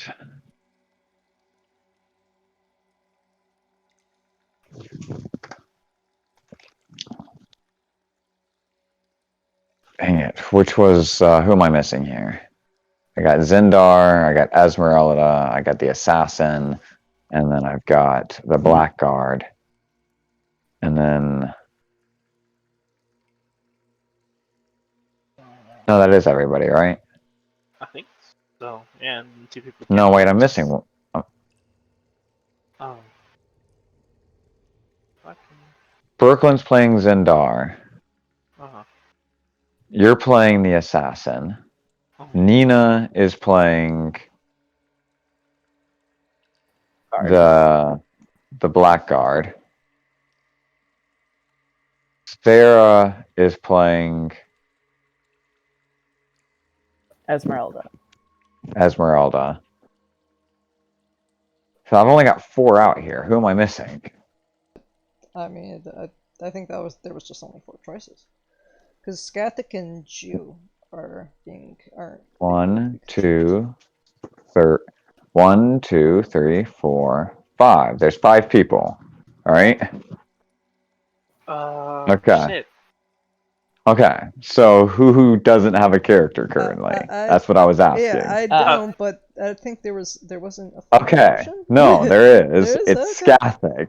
Oh, And I that's what thought I was trying to figure out who the last person Oh. was. I thought you said And so I was like, "Did everybody get a character?" no. I thought you mentioned Yeah, I did that say who. Skathik I said should- everybody other than. I did say that Oh. Skathik wasn't, and then because there's only 4 of the other characters, whoever was left out from it is the one that plays Skathik on it, which is why I asked who is playing like Okay. who's left over. Sure. Does I got everybody it. have a character? Yeah, I'll play Okay. Skathik. Okay. I didn't Oh hear that man, part. Alright.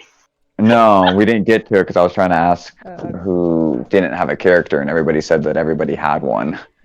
Yeah. I just thought since I'm scrying, I'm just watching, so I'm like, hell yeah, I'm watching. Oh shit, I have to No, do something. Huh?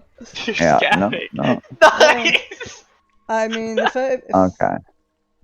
I think we could play her build. It's been a while since I've done melee, but yeah. Okay. We're not gonna. It's not too intensive. Don't worry about it. That's why I give you monster sheets and stuff while in this. They're fairly simple. All right. So as that comes in, That's Sapphire's playing Skathik. It's been great.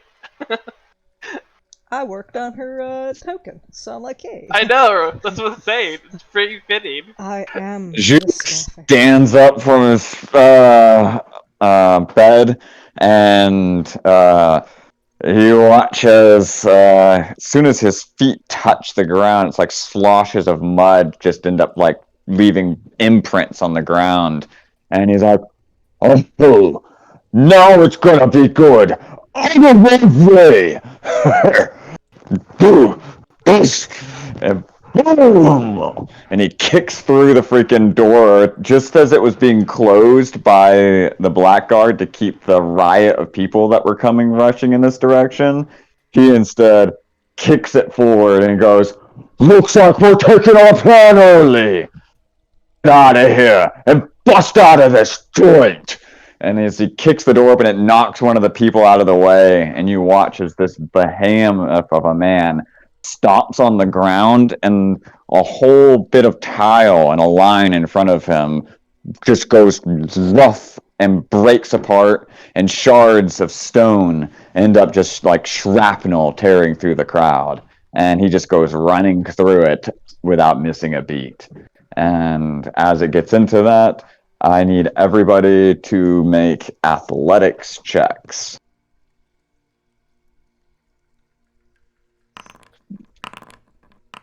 Skeptic, no. 20!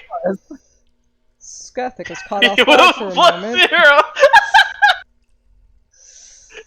Eh, the two least people. Yeah, Skeptic wasn't prepared. She's like, what the fuck? She's resting right now. Dude, the assassin was ready. From the scrying point where you're at, it's hovering right in the middle of a prison's like central like chamber, like the square where you can see all of the cells.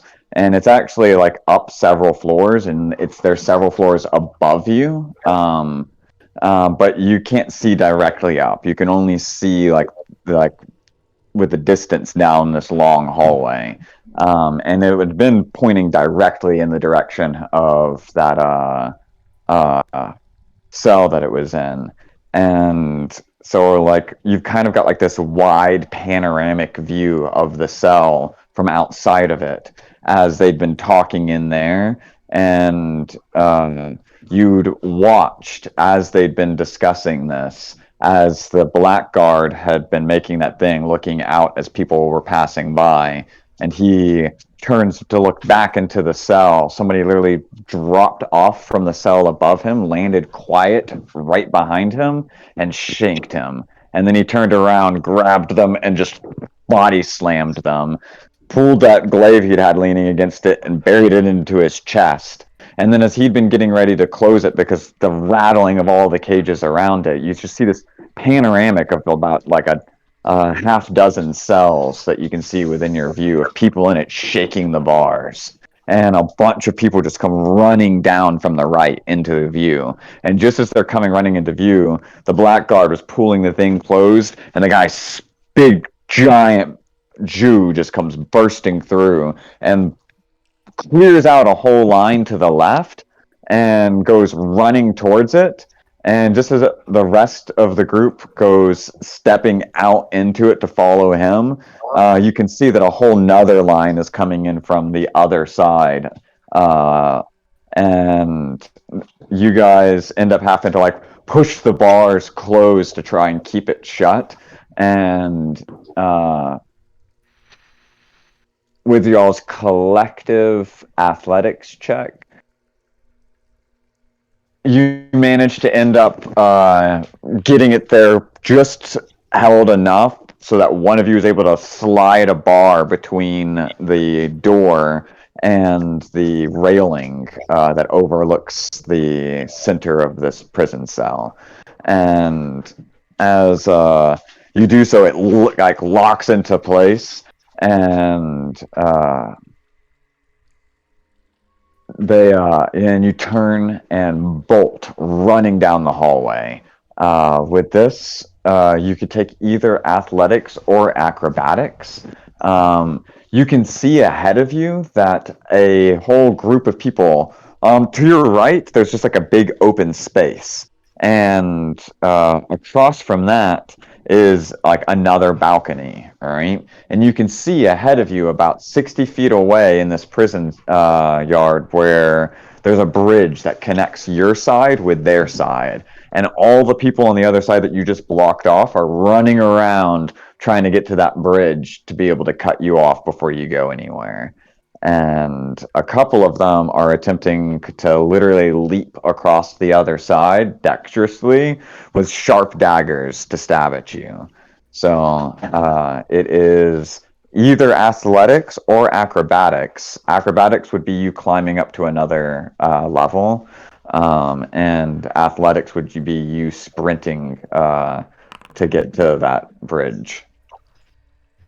Esmeralda, you see as this gypsy with her 2 war axes loops them into her belt and then just leaps up onto to grab the bottom of the floor above her and pulls herself up through it with ease. Skathic is full sprinting past the heavy blackguard and the elderly dragonborn who's struggling to be able to keep up at the end. Skathic, you realize that you're going to make it there in time. The assassin, you attempt to go and leap up to grab the other side, and somebody that was on the other end throws a dagger just where you're trying to go reach for it, and you end up letting go, and you slip down and you fall. So you have to give me an athletics check to be able to continue moving, and you take Fucking athletics checks. What the fuck? yeah, right. As an assassin, what the fuck? Okay. So you land, rolling. You disperse most of the damage, and you take about 4. You take 4 points of bludgeoning damage, and you continue running and manage to actually, get there past Zindar and the Blackguard before Skathic. You turn around and you can see that. The Blackguard and Zindar are not going to make it in time. The assassin, roguish fellow that he is, has almost caught up with you. You've made it to the bridge, and the people on the other side are gonna make it there before your allies do. You've got an opportunity here to attempt to harry them as they try and approach that, so that your allies can get past and continue to get a head start. In order to do so, you would be risking taking hits. So you could either do it by focusing on defense or focusing on attacking them, your choice. And You if could I- also rage and Yeah, I was stuff just saying, too. again, Yeah. how's the rage come into this?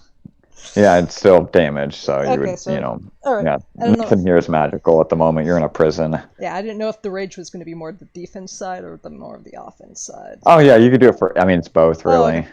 Alright, well, she gonna rage, and she's gonna try Alright. to get some of these guys, at least, so she'll go offense to make sure at least anybody who is chasing after us is gonna have a harder time.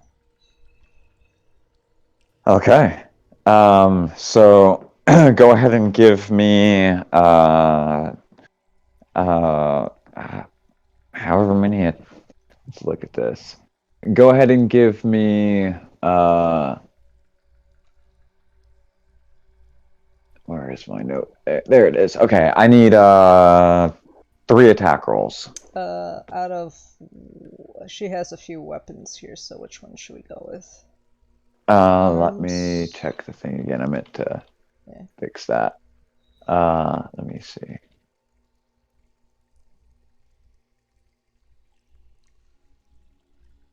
Oh yeah, she has the quarterstaff, hand axe, and spear. She just doesn't have her longbow. Okay, so she will...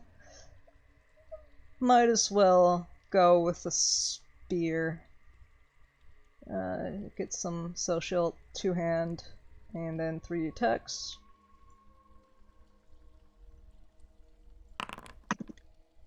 Nice. Nice. Oh baby. She's going for those knees, going for those soft areas. Okay, good shit. All right. So yeah, like right into the inside of the thigh. Okay.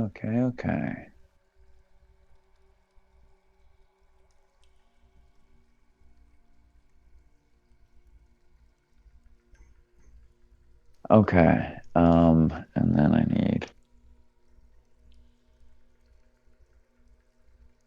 Okay, so this whole mob comes running across the other side, and the first couple of ones that come up, you just like bat the first one off the side with the side of the spear, and he goes falling off the railing several floors below. As the other one comes rushing in, you stab him through the chest with the spear, and then you just keep pushing forward, and you knock him into the other person, literally skewering two with one, and you rip the thing back out again. As you're doing that, I need everybody to make a wisdom saving throw.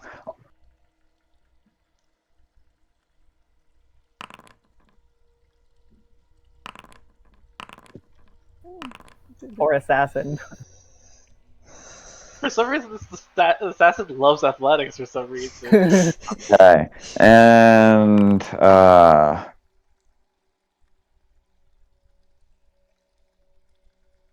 anybody whose weapon is not a quarterstaff right now needs to make me a Constitution saving throw.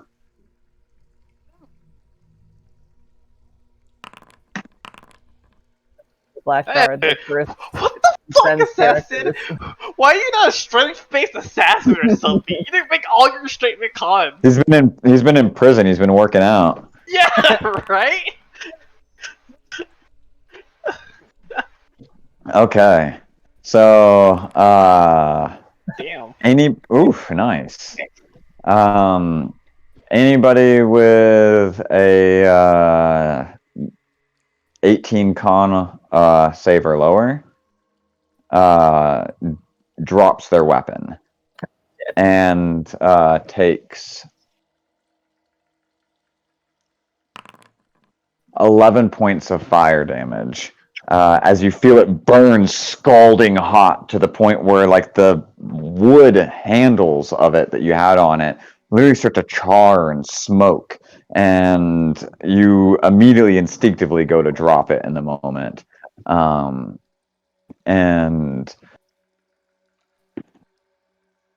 anybody that had a less than a 17 on their wisdom save, did anybody fail that one? It was me and Scathic. Yeah, Scathik Okay. got 15. Wait, I got a 15. Okay.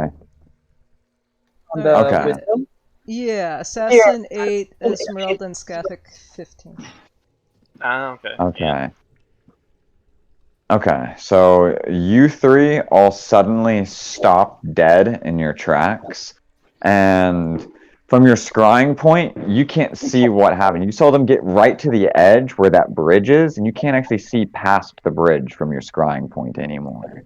But you watch as suddenly several of their weapons all heat up, and everybody in the place, all the thugs that have been running, all suddenly drop their weapons. Most of them go stock still, but a few of them are still like running at this moment. And you watch as the few of you that didn't fail your wisdom saving throw, as you continued to run just towards the edge of that scrying, suddenly there's this and a force of concussive energy from just out of sight sends them flying backwards. They skid across it, and you watch as floating down into view from the layers above are these figures in black robes and completely blank, faceless expressions of a changeling. And as they, arms crossed behind their backs, literally levitate down into the middle, you see one of their eyes go right towards your scrying orb and say, visiting our over. And they reach forward and snap their fingers, and it goes out. Oh, fuck. Hanu pinches the bridge of her nose, and she recognizes the accent, correct? Yes, it was Yellowmite for certain. Shit. Oh, fuck. She's been drawing everything, and drawing the portraits of the people, but then she takes a moment and stares at the wall before getting her composure, before turning around and sitting down like nothing had happened. And to clarify, nobody else saw this. Mhm. This Yep. is only something that Hanu was able to see with her scrying. So until she collects herself for their vision and dispenses whatever information she has, you guys are unaware of what was seen in that vision. Sorry guys, it's been a while, and I've never been shunted out like that before. Ow! That was a slap, but not as bad as it could Okay. be. Yeah, I'm fine, I got What do you him. mean you're... I have information, just, as I said, last time I did this was just like yesterday, and it was fine, but today, I've never been forced out. I just need to get my bearings back. Just give me a minute or two. Yeah. No. Take your time. And she's... Before the lake, do you need a blanket? I just need to be grounded right now. And she's starting to just take some deep breaths, just meditative monk-like. And she's gripping something, trying to grip at a chair or something.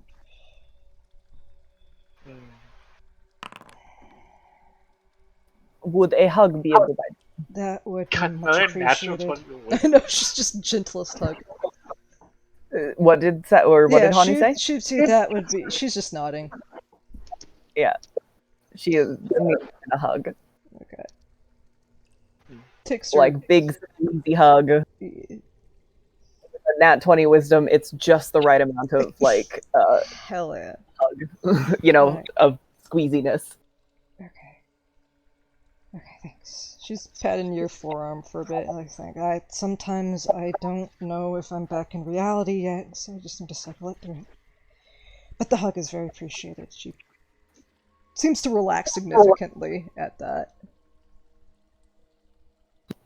So then Nina, having picked you up for this hug, is just gonna sit down where Hanu was sitting and have you in her lap. She's like, oh, okay. Aww. Okay. I got information. And Juice seemed like he was far ahead of the group, or was he a part of the people who fell backwards? He's part of the people that got slammed backwards. Okay. Do you recognize He anybody? actually passed his wisdom saving throw somehow. Yeah. Do you guys recognize any of these? And she will show pictures of the other five. The other five members who was a part of this. Does Leif recognize anyone? Nope, nobody in that picture stands out, other than Zhu, really. No, the big fat one. The only name you got out of it was Skathic. Okay. Yeah. I can pinpoint her. Skathic. Drew, there seems to be that they wanted a prison break. They were all a part of it. It failed. It's in Yellum. Managed to get across a bridge, shunted back. They saw me and they closed my ability to see further. It was a big slap in the face, but I can give you more information, but they are currently in one of the most secure prisons that the sovereign states have to offer. Most likely. I'm making a big leap of judgment there, but given everything else that I know, I'm quite certain that these paths are aligning, and that's a big task ahead of us. At least him. I don't know where everybody else is, but seems like your friends got in quite a bit of trouble. Well, I mean, it was probably for being lecherous. He tends to go after women unnecessarily. I didn't want to say that, but I got that feeling. Yeah, okay, good. Okay. It's disgusting. Yes. I've Mention punched him in his face very many times for his advances. did she Hey, will Honor. give you another pat. Yeah. Didn't we, in 1983, didn't we went up there to save someone? Oh yeah, the crow. Or I think- Raven, or Crow. Crow. No name, but Who might that be? Might have been one of those prisoners, people. I will say one of them was carving a bird. She'll push over Skathic's portrait. Give me an insight or a nature check. Insight for her general demeanor and aesthetic. Alright. Nature for what type of bird she was carving. Okay, so I do both or just one? Yeah, you can do both. Yeah, I'm Either. both. Is that under? Oh, that's right at 10, so I don't get to nature. I'll 1d4 that.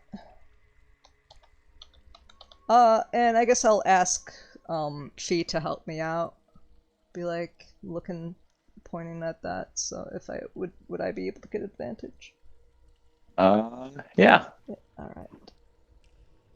25. Nice. Yeah, it's definitely a crow. Of a type that's specifically usually found in much colder northern regions, and based off of her general kind of aesthetic and look, she definitely had something crowish about her features. Right, best bet is her. She's staring at Zale, and she pushes the picture further to him. Northern bird. She looks like she's far from home, far up north. Nina be able to recognize the kind of general region of that kind of crow? No, not really. When you left the mountains, you ended up going to the other side of the mountain. Yeah, I figured, but I was kind of just looking at the photo. Confirm his files.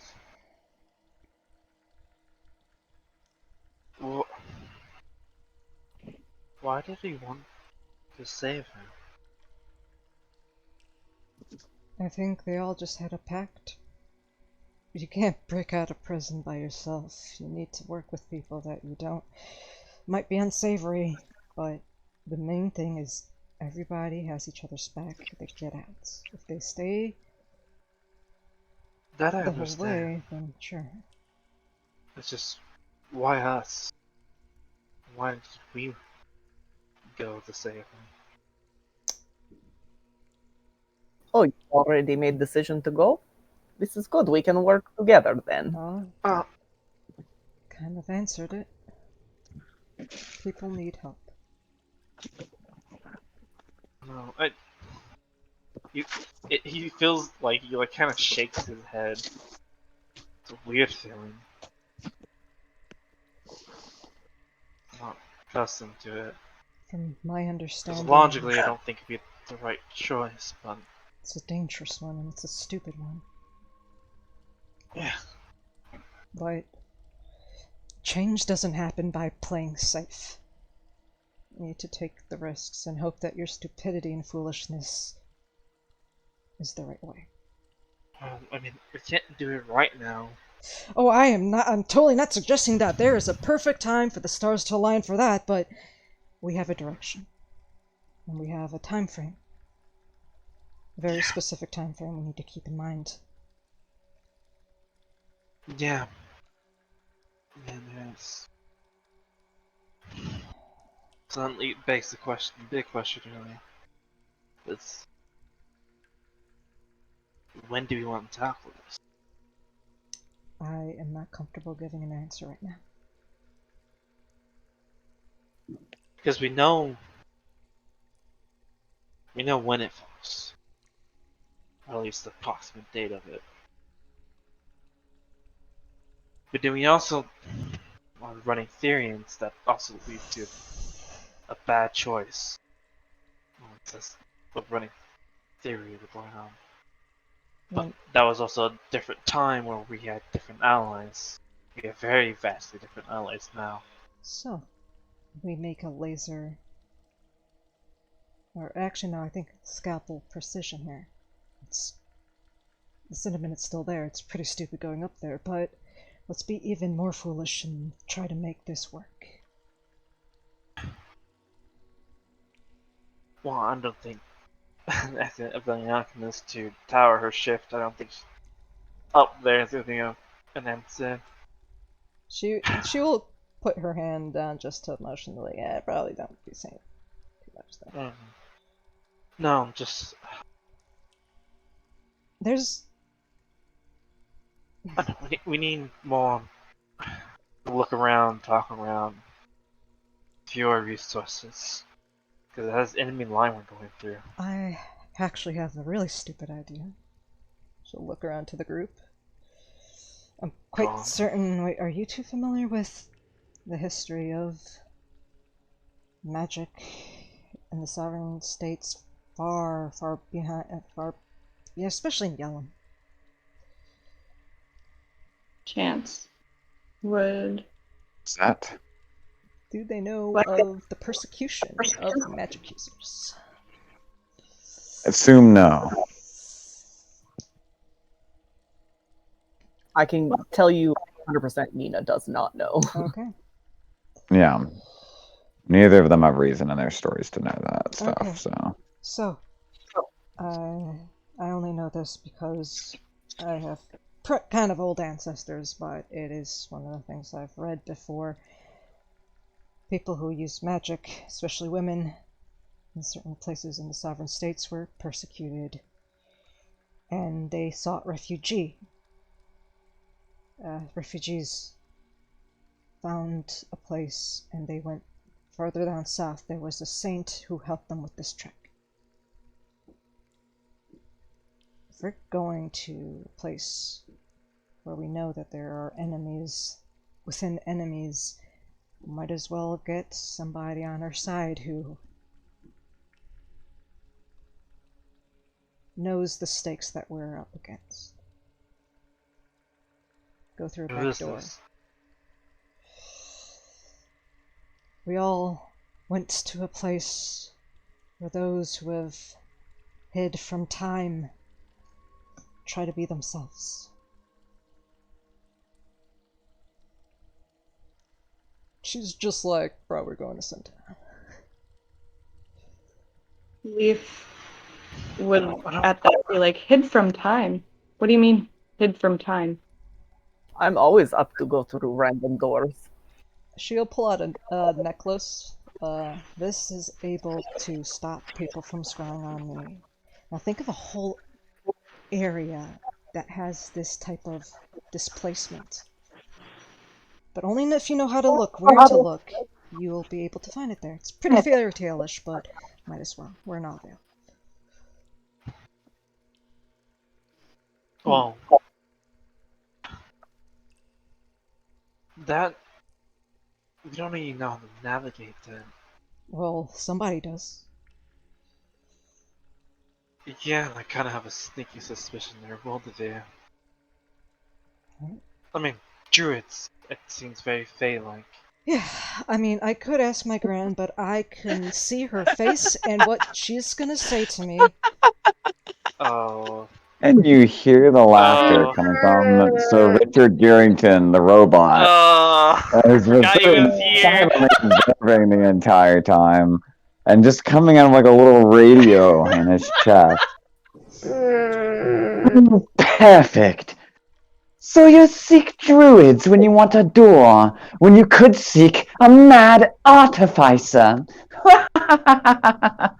I can get you anywhere in the world. You say that there's an secret prison in which nobody can access. Well, I did a little bit of research on those pictures that you drew.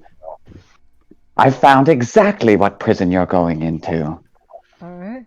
It's called the Hexenhold. They've used it throughout the generations to imprison magic users. Mm-hmm.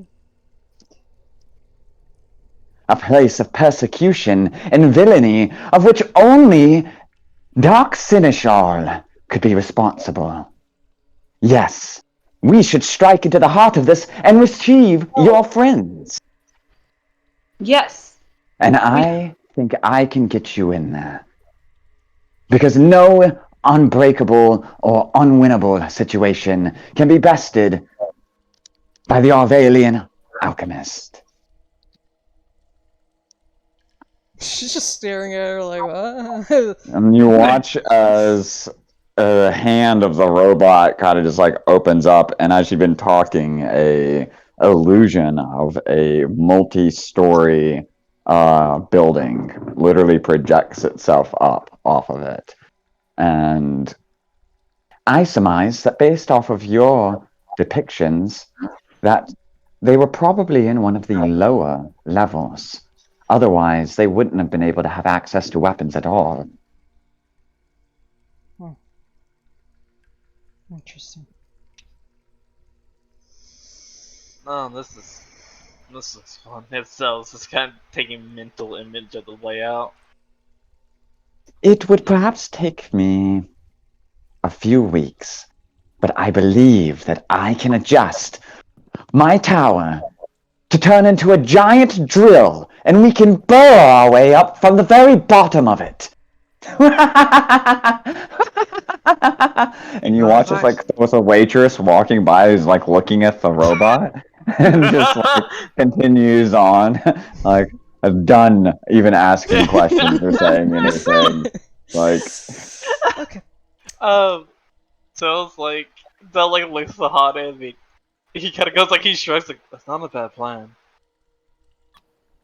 And just nods blankly, takes a drink, and turns to the other NPCs. So, anyways, how was your day today?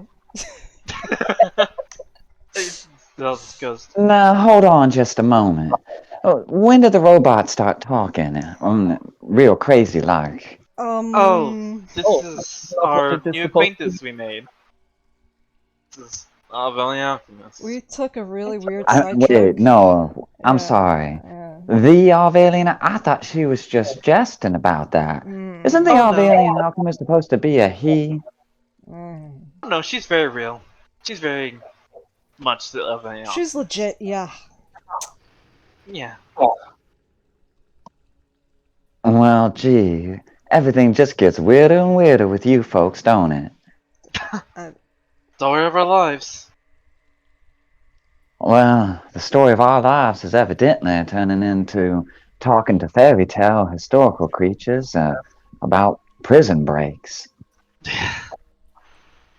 Yeah. Already so happy to be here, and I think that we should do all of the things she said. A drill? That sounds dope. Well, I feel like if we had tackled that, we should definitely get more powerful before that. That magic user that changeling looks like. But like a drill. Yeah. Yeah. They're stuck on that part. I can place it on the very top, just as if it was a Bruce starting to crown troll mold on it the out. crown. Dude, there's no way we could be stronger than a drill anyway. Not quite the aspect I was going. Kelly is fascinated with this idea now as well. So, Yeah, like, he's they're gone. like losing. They started like sketching things off onto the side. I lost it. I will hand Kelly my sketchbook. Leaf is bouncing around over their shoulder, like giving them pointers, being like, yeah, like that. Yeah. Yeah. Honey's giving the sketchbooks. You guys can sketch all you want.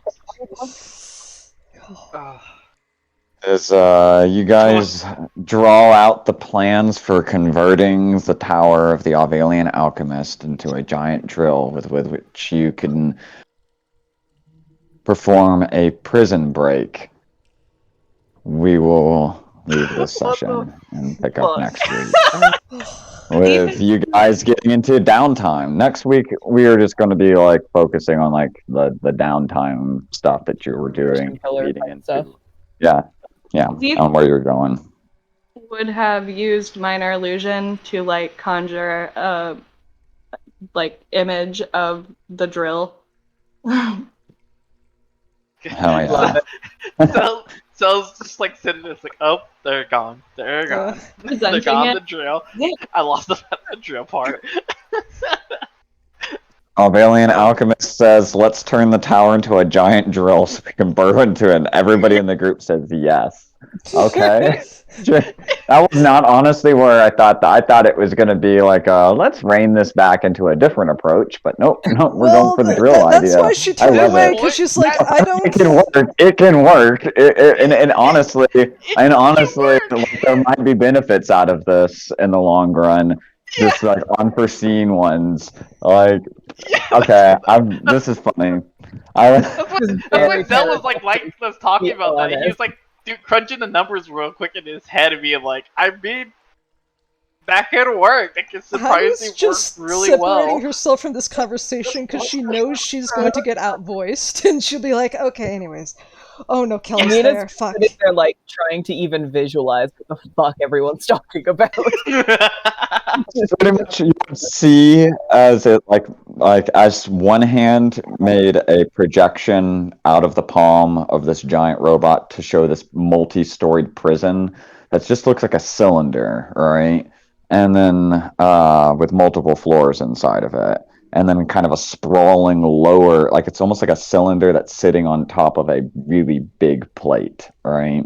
And so there's a bottom floor that's really big. And that's the one where they believed that they must have been in order for them to have weapons. Because evidently the other floors are the ones atop it are for like, so locked down that there's no way you get weapons at all. All right. But they have a deeper level that they just throw all of the riffraff into. And in the robot's other hand, it would have then shown a projection of her tower, which looks like a square tower that is about 6 floors high, and then floating above that tower is a round tower that goes about another 6 floors high and is like capped off with a very wizard-like like conical roof, and it has a 4 clock faces around it, and it's slowly rotating. So while the square tower at the bottom stays still, the tower that's just above it is kind of rotating clockwise at all points. And you would have just watched as she banished the conical tower on the top of it, the roof off of the top of it, and replaced it with a drill that just started rapidly spinning. All right. It have the storybook look to it. Oh yeah, it looks like it's straight out of a storybook. Like there's. Like, seriously, with that presentation, she knows nobody's gonna listen to her plan. She's like, oh, well, that's how you get an audience here. No one's gonna listen to what I was gonna say, but okay. Sounds like gaved up at that point. Yeah, she knew once Seal and the 2 new people and Kelly got in there, she's like, nothing I say. Zell was just getting into more aspects that he was thinking seriously, being like, okay, before this plan goes into action, we need to get a little bit more powerful to break into like a prison full of the fucking dude that cancel your scrying. She knows, but the drill it was lost. It was completely lost to the drill. Yeah, she's like, oh, I know I'm not supposed to. This is a lot of current I have to redirect, and oh boy. I mean, we don't redirect. We need this on you. They're gone. Oh. I mean, Zell's just like, you know what? It's a fucking crazy fucking idea, but it probably will fucking work because that's just us. We would expect it. Yeah, we would expect it now at this point for a crazy idea that's literally outside the box of thinking to fucking work. That's how we got here to this point. So, yeah. So it's like, you know what? Why not? Well, the one thing she in her mind is, I'm pretty sure in Port Valiant that prison was keeping things in. And I'm not talking about prisoners, so we might as well let them loose, I guess. Yeah. Yeah. Always down to make things Let's start go. getting our instead of artifacts just before we fuck do it this. up. so it's like, you know what? Let's get some goodies before we do this shit because it seems like that's gonna be a wild ride. This is the most on board I think I could have ever gotten Rude to be with a prison break, because that sounds like, super dangerous and scary. But then they said, but we can make it a drill. And I was like, I'm on board. Yes, I subscribe. Oh, she's like, it's gonna be this, like, infiltration video game thing, drill? Oh, okay, I lost them. Nope. Infiltration, super sneaky Well, drill. listen, she can't say anything because she said you have to be a little bit crazy in order to make change. So I was like, you know what? You took the words right out of my mouth, I guess. Yeah, right? It's a lot of crazy. Because Crazy had cool ideas. Yeah. She is all about it. So fucking beautiful. I love it. It is great. I was waiting for it too. I was waiting for her to speak. I was like, when's the Valiant Alchemist gonna speak up? It's right when Yeah, she said I'm pretty crazy. sure she will talk, introduce herself. No need to do that.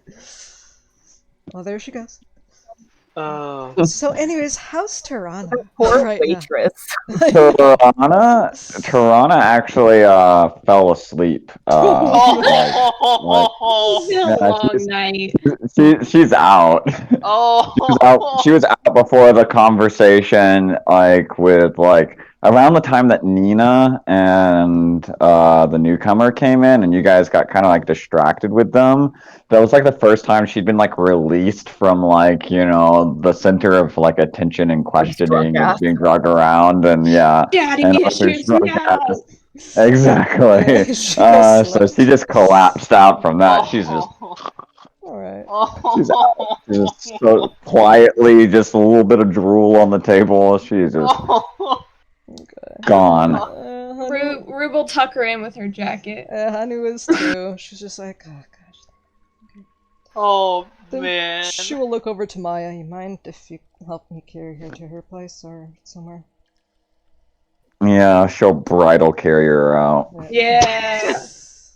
Because Maya's just that chick and I love it.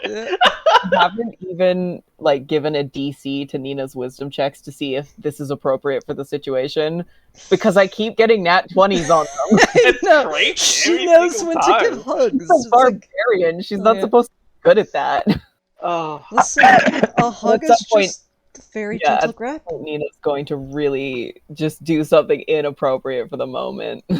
I think I'll probably adjust the personal DC depending on her knowledge of the situation. Well, that's the one thing. You But- got the most important thing, the hug DC, and then you got the Yeah. everything else DC, okay? That's the only two things you need. The prison is called the Hexenhold, by the way. All one word. Hexen hold. Gotcha. By the way, Sounds witchy. What was the fucking assassin? I was rolling 19 natural 20 athletics and then constitution. I have never rolled that high with no modifiers. Yeah, man. Well, I mean, criminals in Yellum are of a different caliber, alright? This is crazy. So, Okay. Oh, yeah, so where is Tirana going to be sleeping? Is she going to be at the garage? Or at... I mean, it's wherever you guys take her to lay her down, so probably the garage, since that's probably where Kelly is going to go back to afterwards. Alright. Are you gonna offer? Rather than taking her all the way down to her boat. You know. Yeah, that's why I'm like, I might as well take her to the garage. Or we can go to Nan's, but garage probably better. Kelly Yeah, is go to in- the garage. Kelly's Several people are in- really drunk still. Kelly is like drunk and in like in let's that build a mode, giant drill. So she's Yeah. gonna be thing. like, yeah. And she's also like meeting. She's also realizing that she's talking to like the Avalian alchemist, who also just like she got to discover happens to be a woman. So she's like fucking loving this right now. So She's like yeah, she's the greatest artificer of all time isn't even a man. Fuck you guys. History needs to stop rewriting things. She's gonna go there and start working on creating the central engine that's gonna keep that drill running. It'll only take them a couple of weeks to actually finish that. Hunter will help corral both Kelly, and if the Avalian alchemist wants to go there too for artificer shit, They're gonna go there and work on with them. So you'll see. Essentially, if this were like an RPG and every NPC had their designated resting point, where you go find them during downtime, Sir Reginald is always at the garage. Gotcha. Just as Kelly is, and Maya will be there sometimes, but she also wanders and. So I will help corral the two artificers to go like, no, keep on walking, and then afterwards meet the group back at Nan's. You guys are taking Nina and Leaf with you? No, she's gonna just have you be with Zaleru and Fee. That's what I mean, like, but you're inviting them over to Nan's? Oh. I mean, unless you have some other place to go. Yeah, exactly. I don't know if you guys actually have. I know for a fact that Nina would not have thought to get a place to stay, and I know that Leaf is smart, but Leaf is also average wisdom and very excitable and impulsive. So I don't know. We probably neither of us would have thought to get a hotel. Yeah. If you're inviting us to Nan's, Leaf would just be like, "Hell yeah! Like I want to go anywhere with you." I mean, probably Fee like was talking to you too, so I'm like, oh, she invited. Yep, she invited you. So in the meantime, just like literally just thinking of Leaf interactions, like, is this how it was? I've grown cynical as I've gone through this shit. What the fuck is wrong with me? Like, he's having a little bit of an identity crisis at the moment. Don't worry, Nina will call you out for being a buzzkill sometime. Oh man. Yeah, exactly. You have the MG episode 0 and 1. Yeah, is that a rune? Yeah. Wait, episode 0 and 1 of what? With the whole campaign. Oh. The entire campaign. That's what very much was like We weren't there for that. Delarue's energy. Gotcha, like, what's next? Let's do this. Oh, how the times have changed. Hell yeah, Tucker said no, let's do it. Yeah. Yeah. Hell yeah, is that a boat we can steal? Yeah. Hey, you want to throw me in the box? Yeah. Arthur was like, "Let's hope you live long enough to regret it." Yeah. Yeah, that's where Zell's at the moment. Leaf doesn't regret. Oh, She hell yeah. literally just I have to actually Don't even remember them, and I am far too stupid. care about things. I know. Oh. It's okay. So this is slowly regret every fucking thing as this fucking continues. So hell yeah, is that Golly on the dead body? Take it. I'll take it. Hey, man, hell yeah. Now I just think back. Just think back that now is now a reminder of the person that took that off is now alive. It's great, guys. Awkward. Right? so many mixed emotions. Oh, So it's only about 9 in the afternoon by the time like you guys are getting closer to like almost 10, but not quite. Because you met them at around like 8 and spent about an hour, and then spent about another hour. And around whenever you guys would finally like leave there with the sleepy Tirana in tow and the two new allies of yours, and you made your way back there to Rosemarie's. The, I guess, post-credit cut for this session would be Arthur coming to Zale and Panu, and conspiratorially around midnight, right?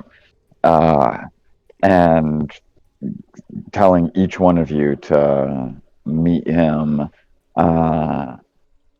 in the garden. I'm behind Rosemarie's, and then a little bit after midnight, when you'd meet him there, he would conspiratorially like tell you to just follow him and don't ask too many questions till we get there. And you would follow him through the city on a kind of like a bit of a winding path. He'd stop every once in a while, say, stay here. He'd walk back around and you'd see him coming up from behind you and be like, all right, let's go. And you continue like this for a couple of hours, actually, of walking through the city. It's a long, quiet, kind of stressful late night until you eventually have made your way into Mont Noblesse, and you realize that you're actually approaching Frederick's home. The looming gargoyles of his estate tower overhead, and he takes you in through a back entrance you didn't even know was there, and you go down underneath the walls through a hatch and take a tunnel into the basement of the house, entering in through crypts. And it's dark, but a single torch is lit, and you can see the gaunt expression of a nervously pacing and fidgeting Frederick.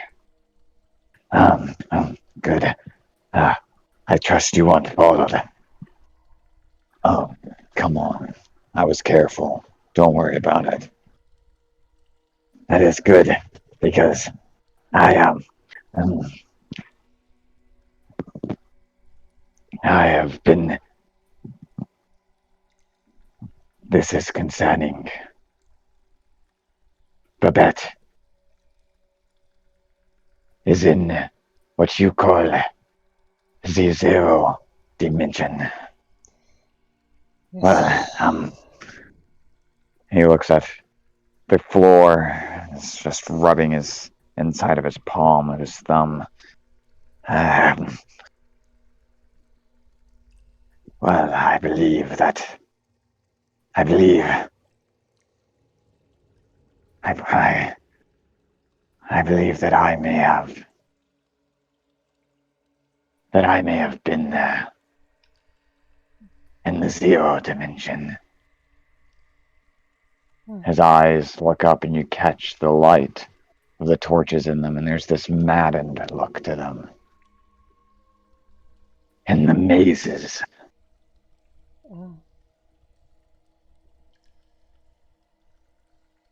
And I think I know who made me forget, That's and who can help us find our ways there.